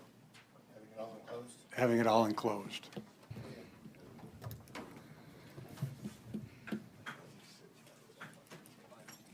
So it sounds like that's what the industry is doing anyway? Yes. Okay. And the reason I say this is because, I mean, we're getting everybody in there that wants to get into this business, and I think a lot of people are getting into it just amassing land and trying to put the cheapest thing together and then market it and dump it, versus somebody that's actually in the business of building them and keeping them at a certain standard. And so what I would hate to see is us end up with a bunch of these in some lot somewhere, and then they just get rolled over like a self-storage unit. Okay. Kyle's favorite thing. So we'll put together some language when we come back with the let's ordinance. try to get everything under a roof. Okay. Again, we talked about this before. These are our current data centers, and the zoning entitlements are, at least not all of them are on the ground, of course. So we've got the QTS ones on Longhorn Drive. There are 6 buildings there. The 111 Customer Way, which is the Neiman Marcus distribution. Apparently, they're starting to do some groundwork on that location. I saw an environmental go through. UD property, don't know the status of that, but of course they do have an SP for the data center. And then 505 North Wildwood. I actually saw some of the news about that one last night, so it sounds like they're ready to go up and running. So actually, Luis and I were out there yesterday, and they've got a whole different concept. They don't use water constantly. They have enclosed water systems, which saves, what did he say, 95 million gallons a year, so that they really aren't a water user like others. And if you stood out in front of that building and heard everything running, there's more noise in this room. So to me, at some point, we've got to have a standard like that, because I just think if there's one that's in an industrial area, it's a little less noticeable. But if these things are going to start popping up in other places, I hate to say that this group is the one they should use. I don't want to say that, but I think their technology is something that we should look at, that because of the quietness of everything and the efficientness of it. Also, they've set up their electrical that basically puts back into the grid as well. So there's a whole component here of environmental, and they've created a machine that we should jump in here, because I only know about how to answer the phone, not how it works. You know how it works. But basically, the electricity that you need to start and operate is usually 2 times what it takes to operate. They've come up with a way where they just need an additional 15 to 30%, so they reduce the electrical that's needed. Philip, you were out there. I'm sorry. So, I mean, I think there's some things we can learn that really make a big difference when it comes to, if we're going to set these things up with power grid and water usage and stuff like that, that'll make it a little more efficient. Okay. And the one on Wildwood, it does not have, it's the only one that does have the SP or does not have the SB2 zoning, so they don't actually have the entitlement. I know they're working on something. It's a property just to the west, which is currently kind of a truck stop. So that one's going to have to go through zoning. It's owned by the same. So we've recommended that they just rezone all of it into SP for the Wildwood. Again, they would have to do that before the conditional use permit is required. I think that's what they probably will do, is get their application for the SP in potentially before the conditional use permit, or they may already have it in. I think they may already have it in. So we get into the council direction, which was to require that the conditional use permit be applied for any new data center. So the new regulations would apply. Any variances would be requested or could be requested through the conditional use permit, and all of the allowances of the conditional use permit would apply. If we do this, we would have the notifications again that would need to be mailed to approximately 6,000 properties. So it's the property owners, business owners, and anybody, any occupants. So we business, personal property, and then the occupant, which adds up to the 600 or 6,000-ish. And so those would be all the properties zoned industrial and properties zoned freeway and MFW, just to make sure that we're covered. So if the process of considering a conditional use permit is just like the SP site plan process, where it requires the P&Z and council public hearing and notification. Conditional use permits in general can be temporary. However, I don't think we've talked about this before, that it doesn't meet the condition of 235, and what that is whether it's a temporary or interim use. So we just wanted to reiterate that. A conditional use permit, of course, also could be revoked if it meets the findings and per the requirements of the conditional use permit section. So the time limits, again, it'd be appropriate to set a time limit if it's a temporary or interim use, if the use becomes incompatible after a period of time, or if the public health, safety, and welfare would not be adequately protected. Again, the council can put conditions on a conditional use permit, and we talked about this earlier with another case, whether it's consistent with comprehensive plan, compatible with existing uses, meets all the supplemental standards, compatible with the character and integrity of adjacent development, whether there's a negative impact, and as long as the use is not materially detrimental to the public health, safety, and welfare. Again, if a conditional use permit was considered for revocation, there's a process for that. So the conditional use permits would have a periodic review, and if a termination of noncompliance is found, then the applicant is given notice for the nature of the violation, given some time to remedy the violation in order to bring the property into compliance.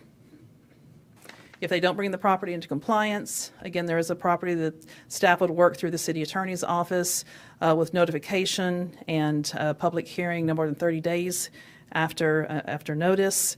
And then city council would have a second public hearing where you could revoke or modify the conditional use permit. Here's a list of considerations where the city council may revoke a conditional use permit. Whether anything has changed, so the original findings are no longer accurate, any alterations or enlargements outside of the conditional use permit site plan, any violation of the site plan, whether it was obtained by fraud or deception, if the use stops for greater than 180 days or 6 months, whether any of the conditions were not met, whether it's in violation of any ordinance or law, and whether it's detrimental to public health, safety, or welfare, or is a nuisance. So part of this proposal would be to readopt the development standards that were in June, and it's just easier because there's a lot of places where the conditional use permit touches the standards, so we're going to just include that, and you do have the whole ordinance in your packet with the adjustments for the conditional use permit. So these are just some of the adjustments that were made in the ordinance. So it's allowed by right in these industrial uses. Here on the left, they would be allowed by conditional use permit in the properties on the right, or anywhere that already has a site plan for that use. And there's a couple other minor changes that staff found as kind of cleaning it up, and those are at the bottom, just clarifying the definition of maximum height and then topographical error in the parking requirements. So our next steps, we would need to, after today, or I guess this week, we did send the newspaper the notice to the newspaper, to the Rambler. Today is the work session, and the notice will be published on Saturday. That was kind of the schedule that we were told to stay on. We will be mailing notices next week, so all the postcards are done, and they're not sent yet, of course, so we're working with communications to get those finished. And then February 3rd, Planning and Zoning public hearing, and February 6th, council consideration. Questions, discussion? Mark, or excuse me, Al. Jocelyn, back on the, where it's got the photo of the actual box looking where, there you go. One of the things that I've seen in the past, and I'm familiar with both from the Loudoun County one, because also the company I own, we do security for data centers, DOD types, lighting and security, and I would suggest we put lighting in there, and also to have the kind of external security capability because of the kind of, who knows what's the data that they've got in there. Is there any prohibition for us adding that to this kind of a list? We could add lighting. Security is more of an activity, so it's not something that zoning would regulate. So you could add requirements. I don't know what you're thinking in terms of lighting.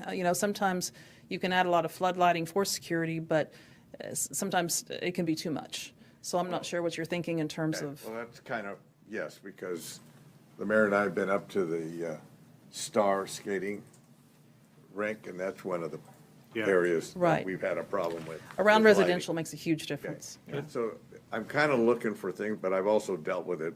It's different when you're behind a fence in a military base. So they've got all kinds of security. But lighting is always critical because of safety and security as well. So I'm just throwing it out there for what about the CUP? Is there a maximum time limit, or do we set it, period? So it's by default, when we originally made it, by default, it's indefinite, because that was kind of what was agreed upon, with the absolute, allowance for the council to set whatever time you want. So you can set a 50-year if you want. I mean, you can set a time limit if you want to, and that's your prerogative. The default would be indefinite, so it's your prerogative. So we could also shorten it to 6 months or 90 days or 1 year. Is there any, I'm looking for thresholds.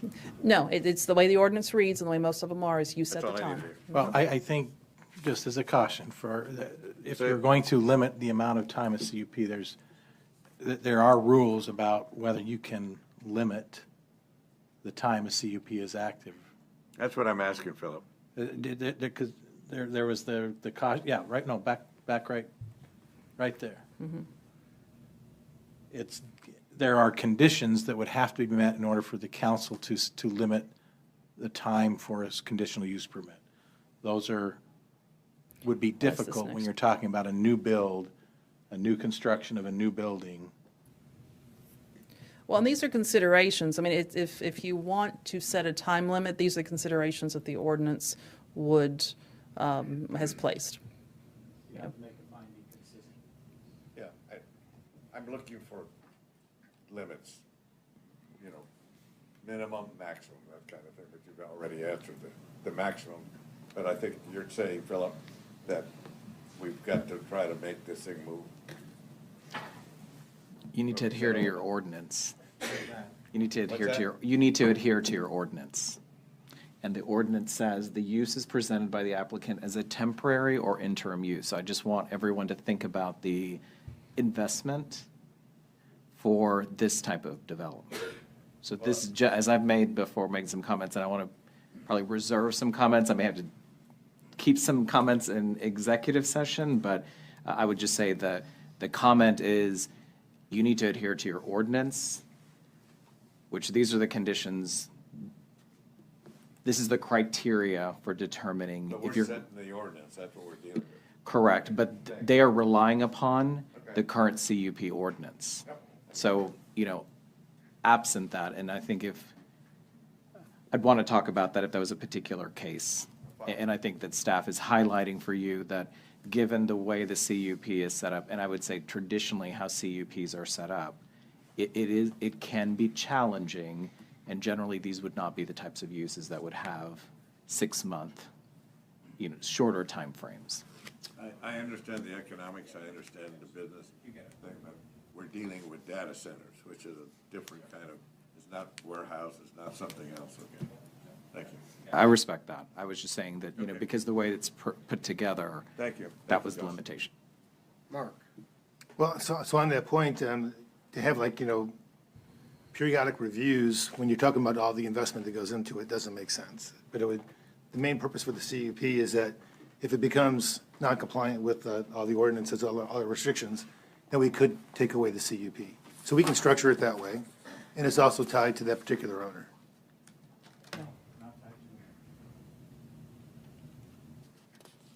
It's not. It's just the use. Okay. Now, if I can make a suggestion that speaks to Councilman Zapanta's, there is the ability of the council to add reasonable conditions to a conditional use permit.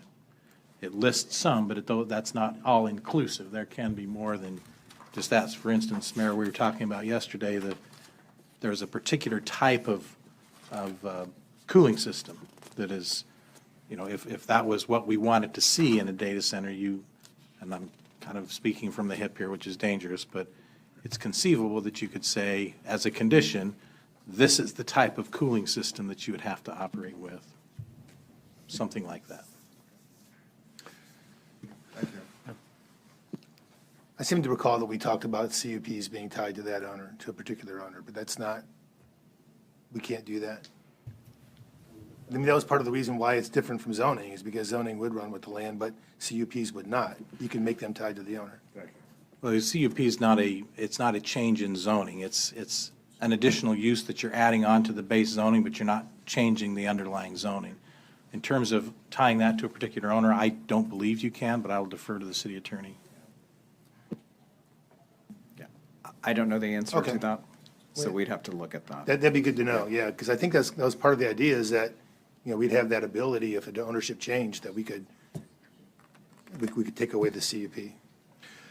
But I wanted to talk about slide 7. So I get with the CUPs, everything has to be a CUP for a data center, so that gives the council the ability to identify where they would like a data center to be, but it's really going to be driven by where a developer wants to put one, and then we respond to that.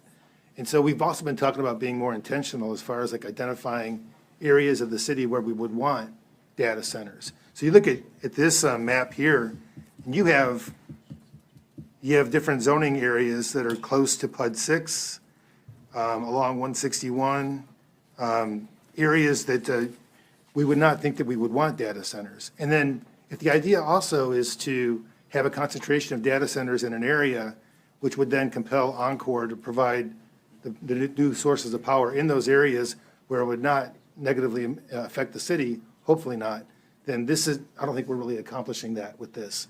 And so I think that we need to look at something else too for how we can create those zones, those areas of the city for where we want the data centers actually to go. Okay, John. Thank you, Mayor.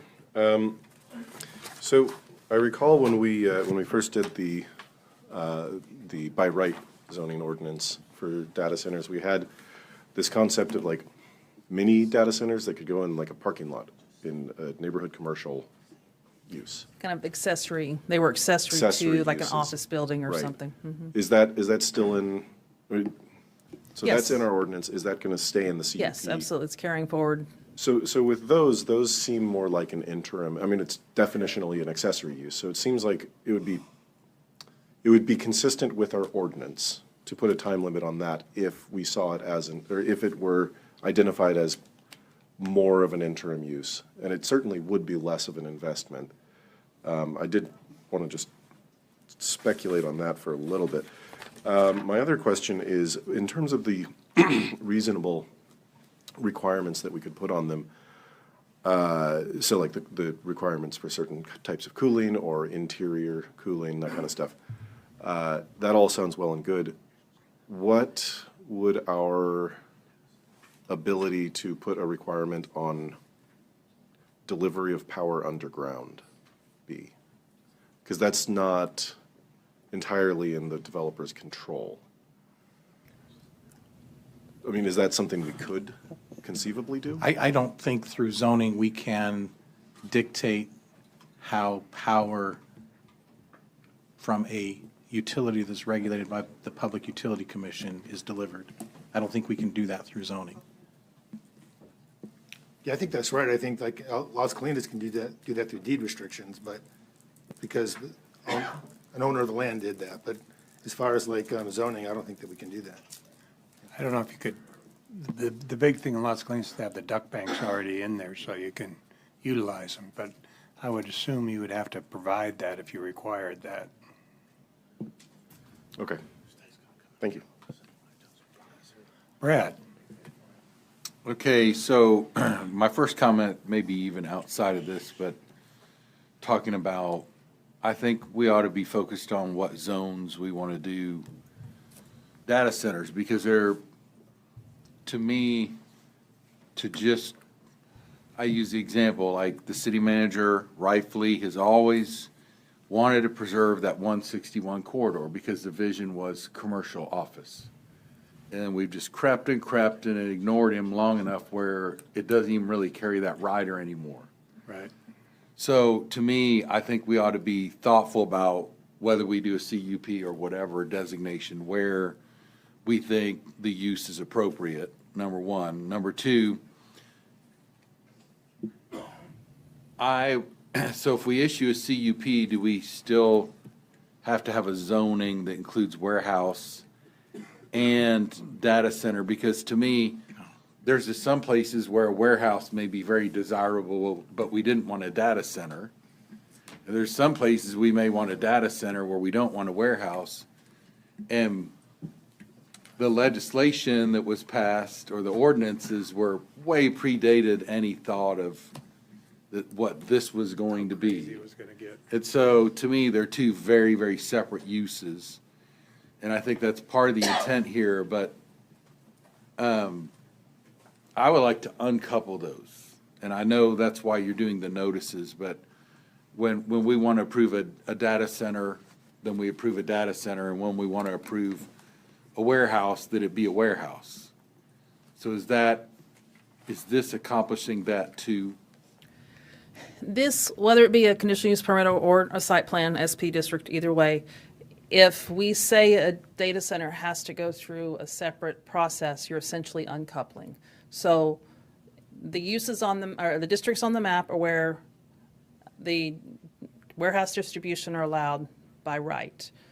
A data center in these areas, if that's what you choose to do, would have to go through the SP, CUP, whatever process, to do a data center in those locations, or any other location that wasn't zoned one of these. So if that's what you do, no matter where a data center wants to go, they would have to ask for the special provision on that site.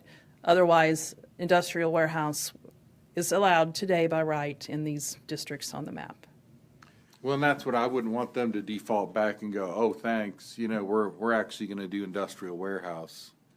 CUP wouldn't do that.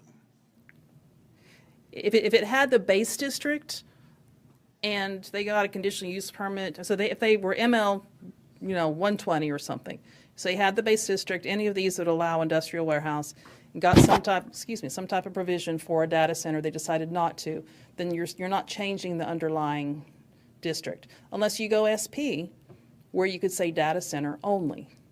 And then to put the base district back would require a zoning process. Either way, you've got the zoning process that kicks in. But a conditional use permit is just an overlay to the base district. Well, that's my preference, is to make these different categories, however we do it. If I can, this ordinance is drafted, gives the council case-by-case discretion as to whether a data center gets approved. So that's step one. I understand Councilman Cronenwet's desire to say, okay, further refining, where do we think are the most appropriate places? If it's not every industrial district, where is that? And I think that's a second step in the process, and we've actually done a lot of work to try to refine that, talking to Encore, say, okay, where do you naturally have the type of power that would support these facilities? Where's a natural fit? So I think that's a second discussion. I wouldn't recommend waiting for that, because right now today, data centers are an entitlement in a number of industrial districts where no approval is required. This would at least allow you to determine on a case-by-case basis whether that location is appropriate. You could review all the factors that are listed under considerations. Its proximity to power, its proximity to residential. Is this really the type of location where it's a natural fit? Those can all be considered in the CUP process. But I do think, to your point, Councilman, okay, beyond just all the industrial districts, are there certain industrial areas that are more appropriate? And we can certainly come back with a conversation that identifies, at least in our initial view, where those might be. And then we could actually go and formally adopt those preferences, maybe as part of the comprehensive plan. We've talked about some mechanisms to do that. Philip, I think you hit the nail on the head. Yeah. Yeah, I think there's a consensus for us to do that, isn't there, Mayor? Yeah. Yeah. And so I think the two-step process you just talked about, one, get this under control, and then with your visiting with Encore and others, see where potentially others would be. Al, I'm sorry, I interrupted. Yeah, and that's exactly correct, because the ordinance is really what we have to get done sooner than later. Then it'll flow, because there's another part to it. We want to also look at where we don't want them, like in neighborhoods, residential. So that's part of this whole, but that comes down, but I'm with it. Let's get on with it. Okay, we have a consensus to do exactly what you said you were going to do. Okay, so this will be our schedule.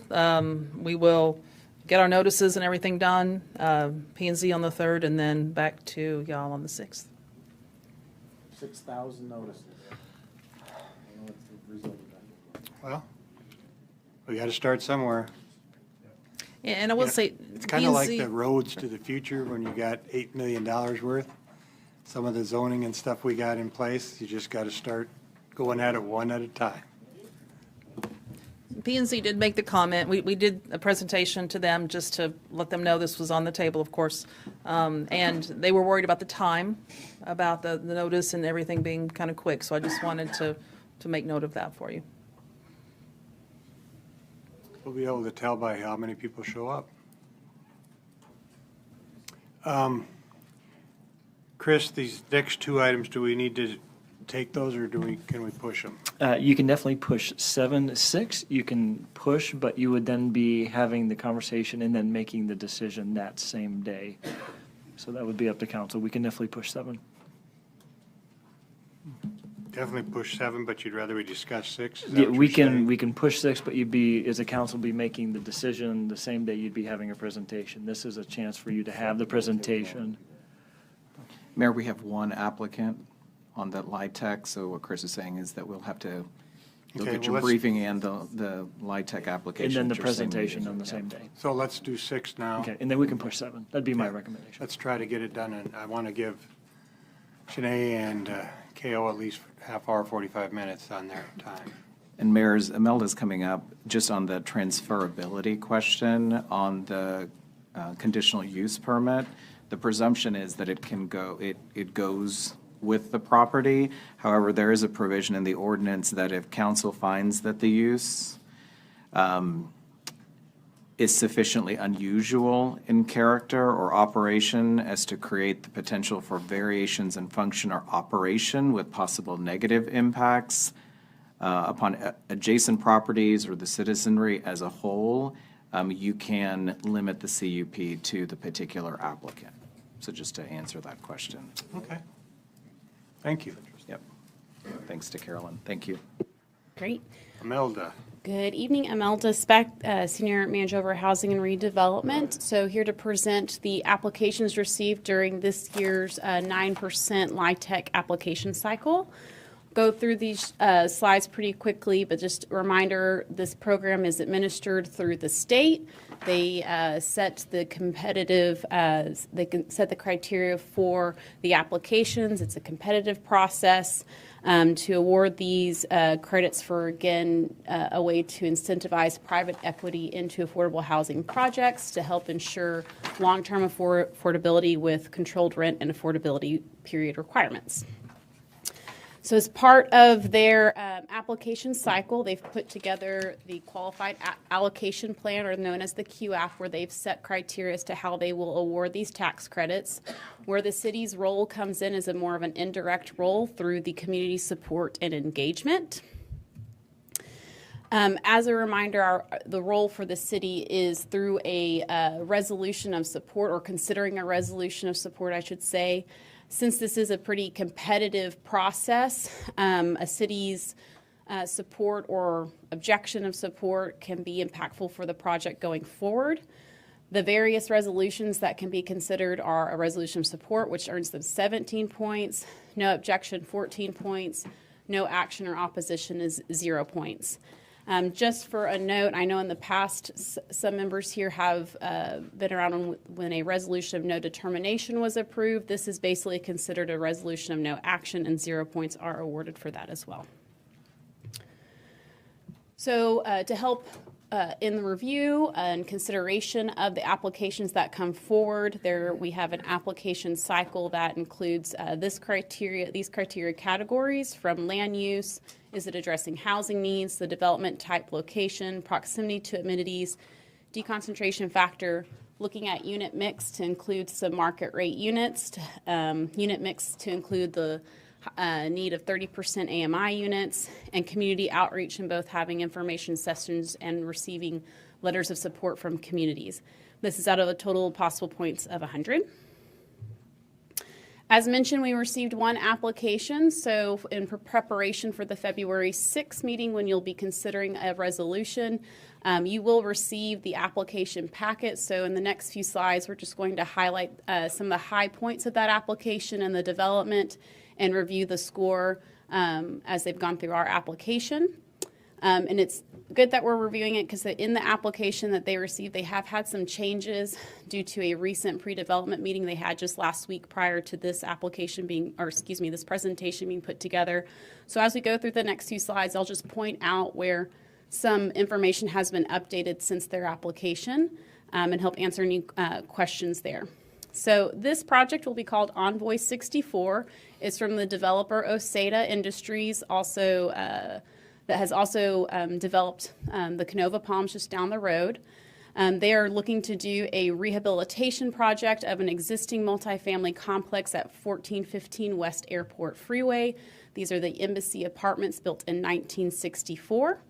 Included with the application request for resolution of support is a request for commitment of development funding. This is typical to accompany the resolution request because it gets them 1 point in the application. It's just in the amount of $500, which can be fulfilled with a reduction of permit fees or anything other development costs. The city can fulfill it that way.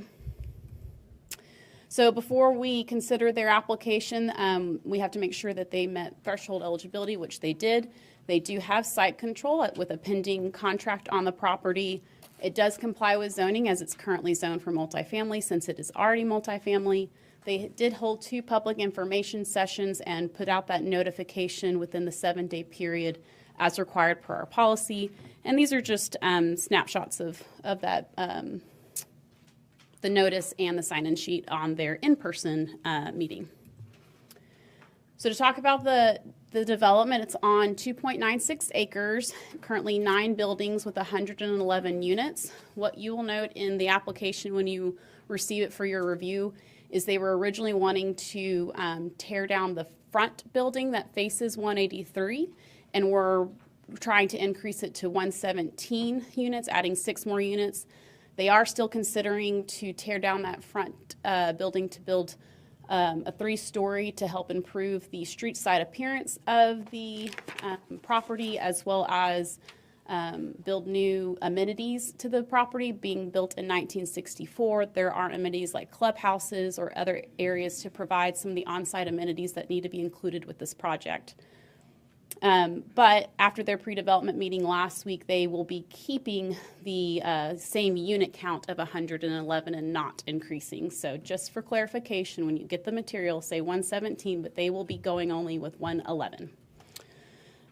So from there, their target population will just be general, so they aren't targeting a specific population, so they'll be able to serve everyone from seniors to families. Proposed amenities include upgrades in the high-efficiency appliances, other materials such as granite countertops. Their goal is to try to have new laundry hookups in majority of the units. Currently, there is just a community laundry room, and they'd like to provide that amenity in majority of the units. On-site case management will provide financial literacy services and other kids' activities and the connection to other resources in the community. And then the development will not be tax exempt. So this unit count table is a little outdated now that they, in the last few days, said they will be sticking with the 111 units. However, what you can take away from this is that they will still be in the same percentage range for focusing majority of the units to the 50 to 60% AMI, and then the 1 to 2 bedroom size counts. I just don't have the exact counts on this table, but just looking at percentages, they will be staying in those ranges to give an idea of what the final makeup would look like. So again, majority 50 to 60 AMI, and they will include at least 5% market rate. With our rehab projects, when we receive those applications, we like to see what current rents are compared to future rents. So as you can see, current rents are $1,214 to $1,650 for the 1 to 3 bedrooms. Post renovation, which would include about $70,000 per unit cost in renovation, you'll see prices closer to today's current rent for our 60% AMI. So this is where they'll be preserving affordability today, but bringing up the property to current market standards.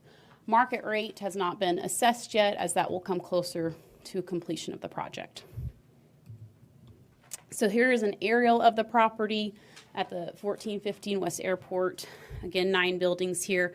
So as you see, this front building is the one that they are considering and still assessing after receiving information from the departments in their pre-development meeting last week about demoing that to then make that a 3-story. But the remaining of the buildings for this project would stay. And we'll go through some of the proposed look of elevations of what they would look like. And this is just a closer viewpoint, a little bit elevated street view of what it currently looks like. So here are 2 recent projects of theirs. The Kestrel Cooper in Fort Worth was a new construction in 2022, completed in 2022. The Kiva East is a new construction completed in 2023. This would be the look and feel in regards to elevations that they would be going for the outside of those units. All 9 units would have this aesthetic approach. Or architectural approach, I should say. When we look at the score, running them through our application, they scored a total of 78 points. So again, they got full points in alignment for land use as it's already zoned for multifamily. They met 5 of the 7 housing needs, so they received full credit there. Development type and relocation, 8 out of 10 because they are rehabbing an existing multifamily, but this one is not located in a TOD. 18 out of the 21 for proximity to amenities. You'll see they met majority of the amenities included being within a quarter mile from these primary or amenities that we have included in the application. The furthest amenity just being a community or senior center or library, but between the half-mile and mile away. Deconcentration factor, they did not receive any points here because they are within the 1.5-mile radius of 2 other properties, one of which is their senior facility on Irving Boulevard, which wouldn't have impacted them, but the closest one is the 0.92 miles of a LIHTC project. It's the Britton Way Apartments that was awarded in 2010. Since they are within the 1.5 and that project has more than 5 years remaining in its affordability period, that's why they received 0.0. Affordability mix rate, they are about 5% of the units are market rate, so they received 2 out of the 6. They have 10% at 30% AMI, so full credit there. And then 0 out of the 3 for community support. They weren't able to include any letters of support in the application submitted to us. As a side note, we had a very shortened application window this year. In order to submit their application to TDHCA, they will have to have letters of support. So I anticipate we will receive that, or they will speak to that on February 6th. So that is why they have a total of 78 out of 100. This is just a map to show they are the magenta dot there on 183. That green dot here is the Britton Way that they are within 0.92 miles from, serving the same general population there.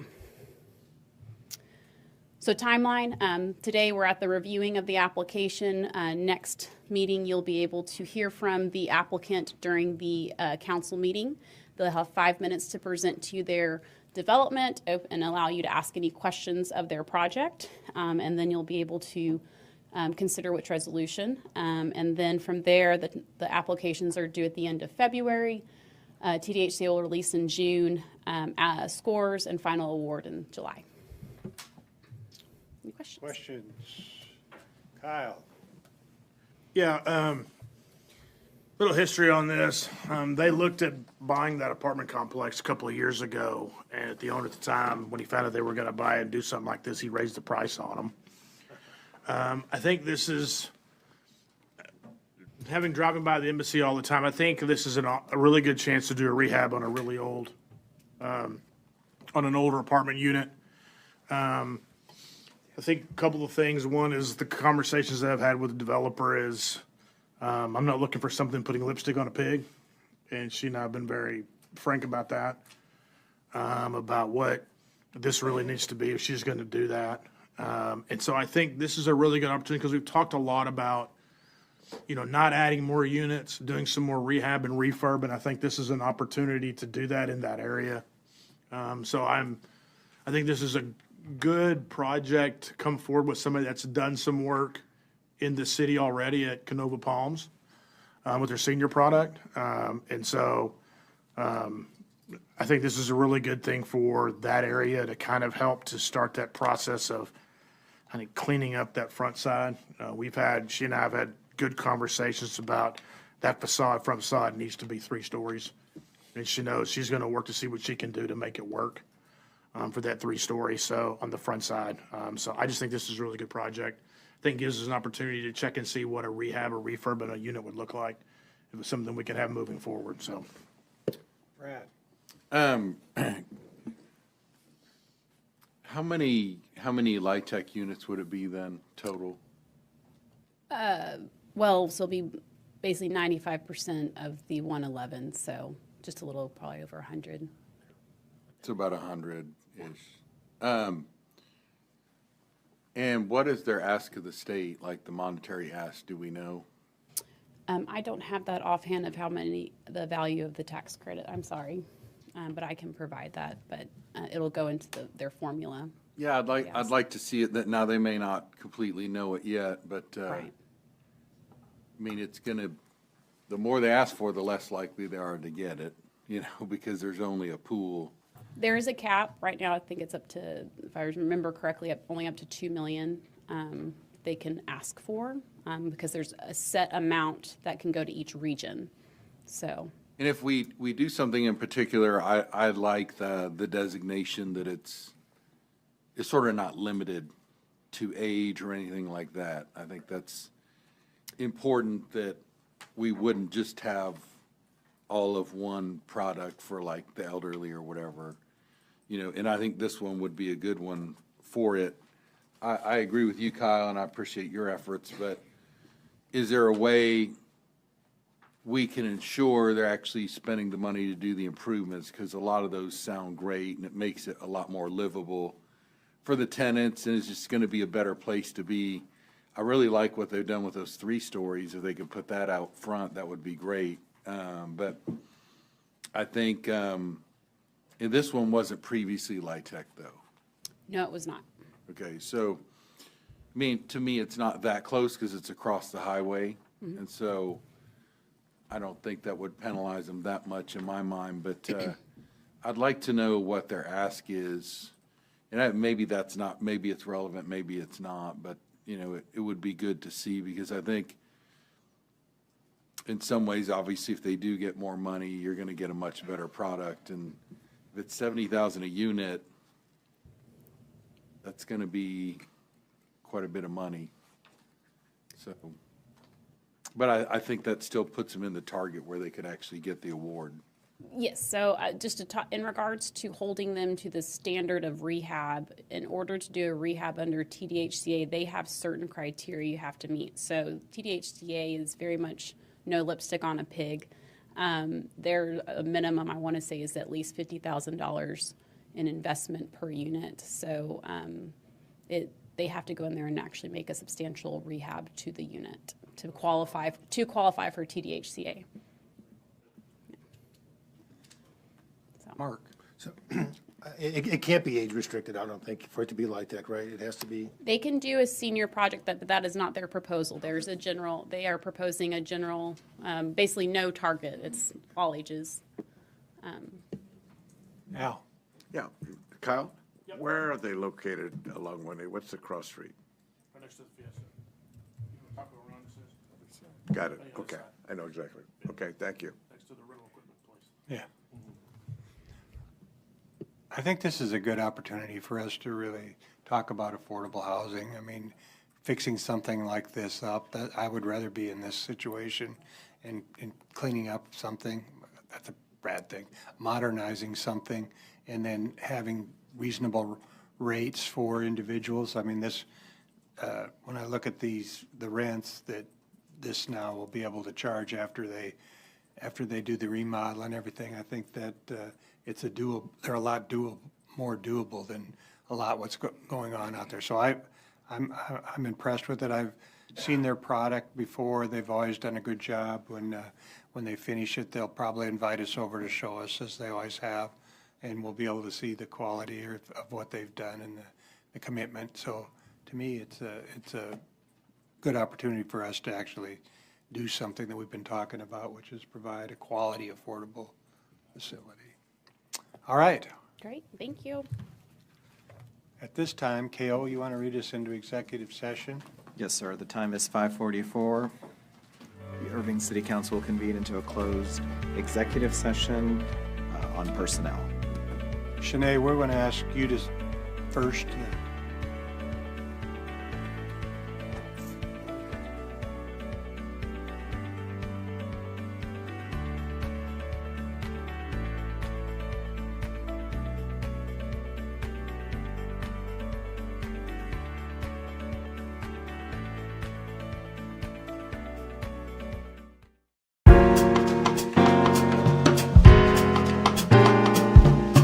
To welcome you to the ribbon cutting celebration of DeLuca Gaucho Pizza and Wine.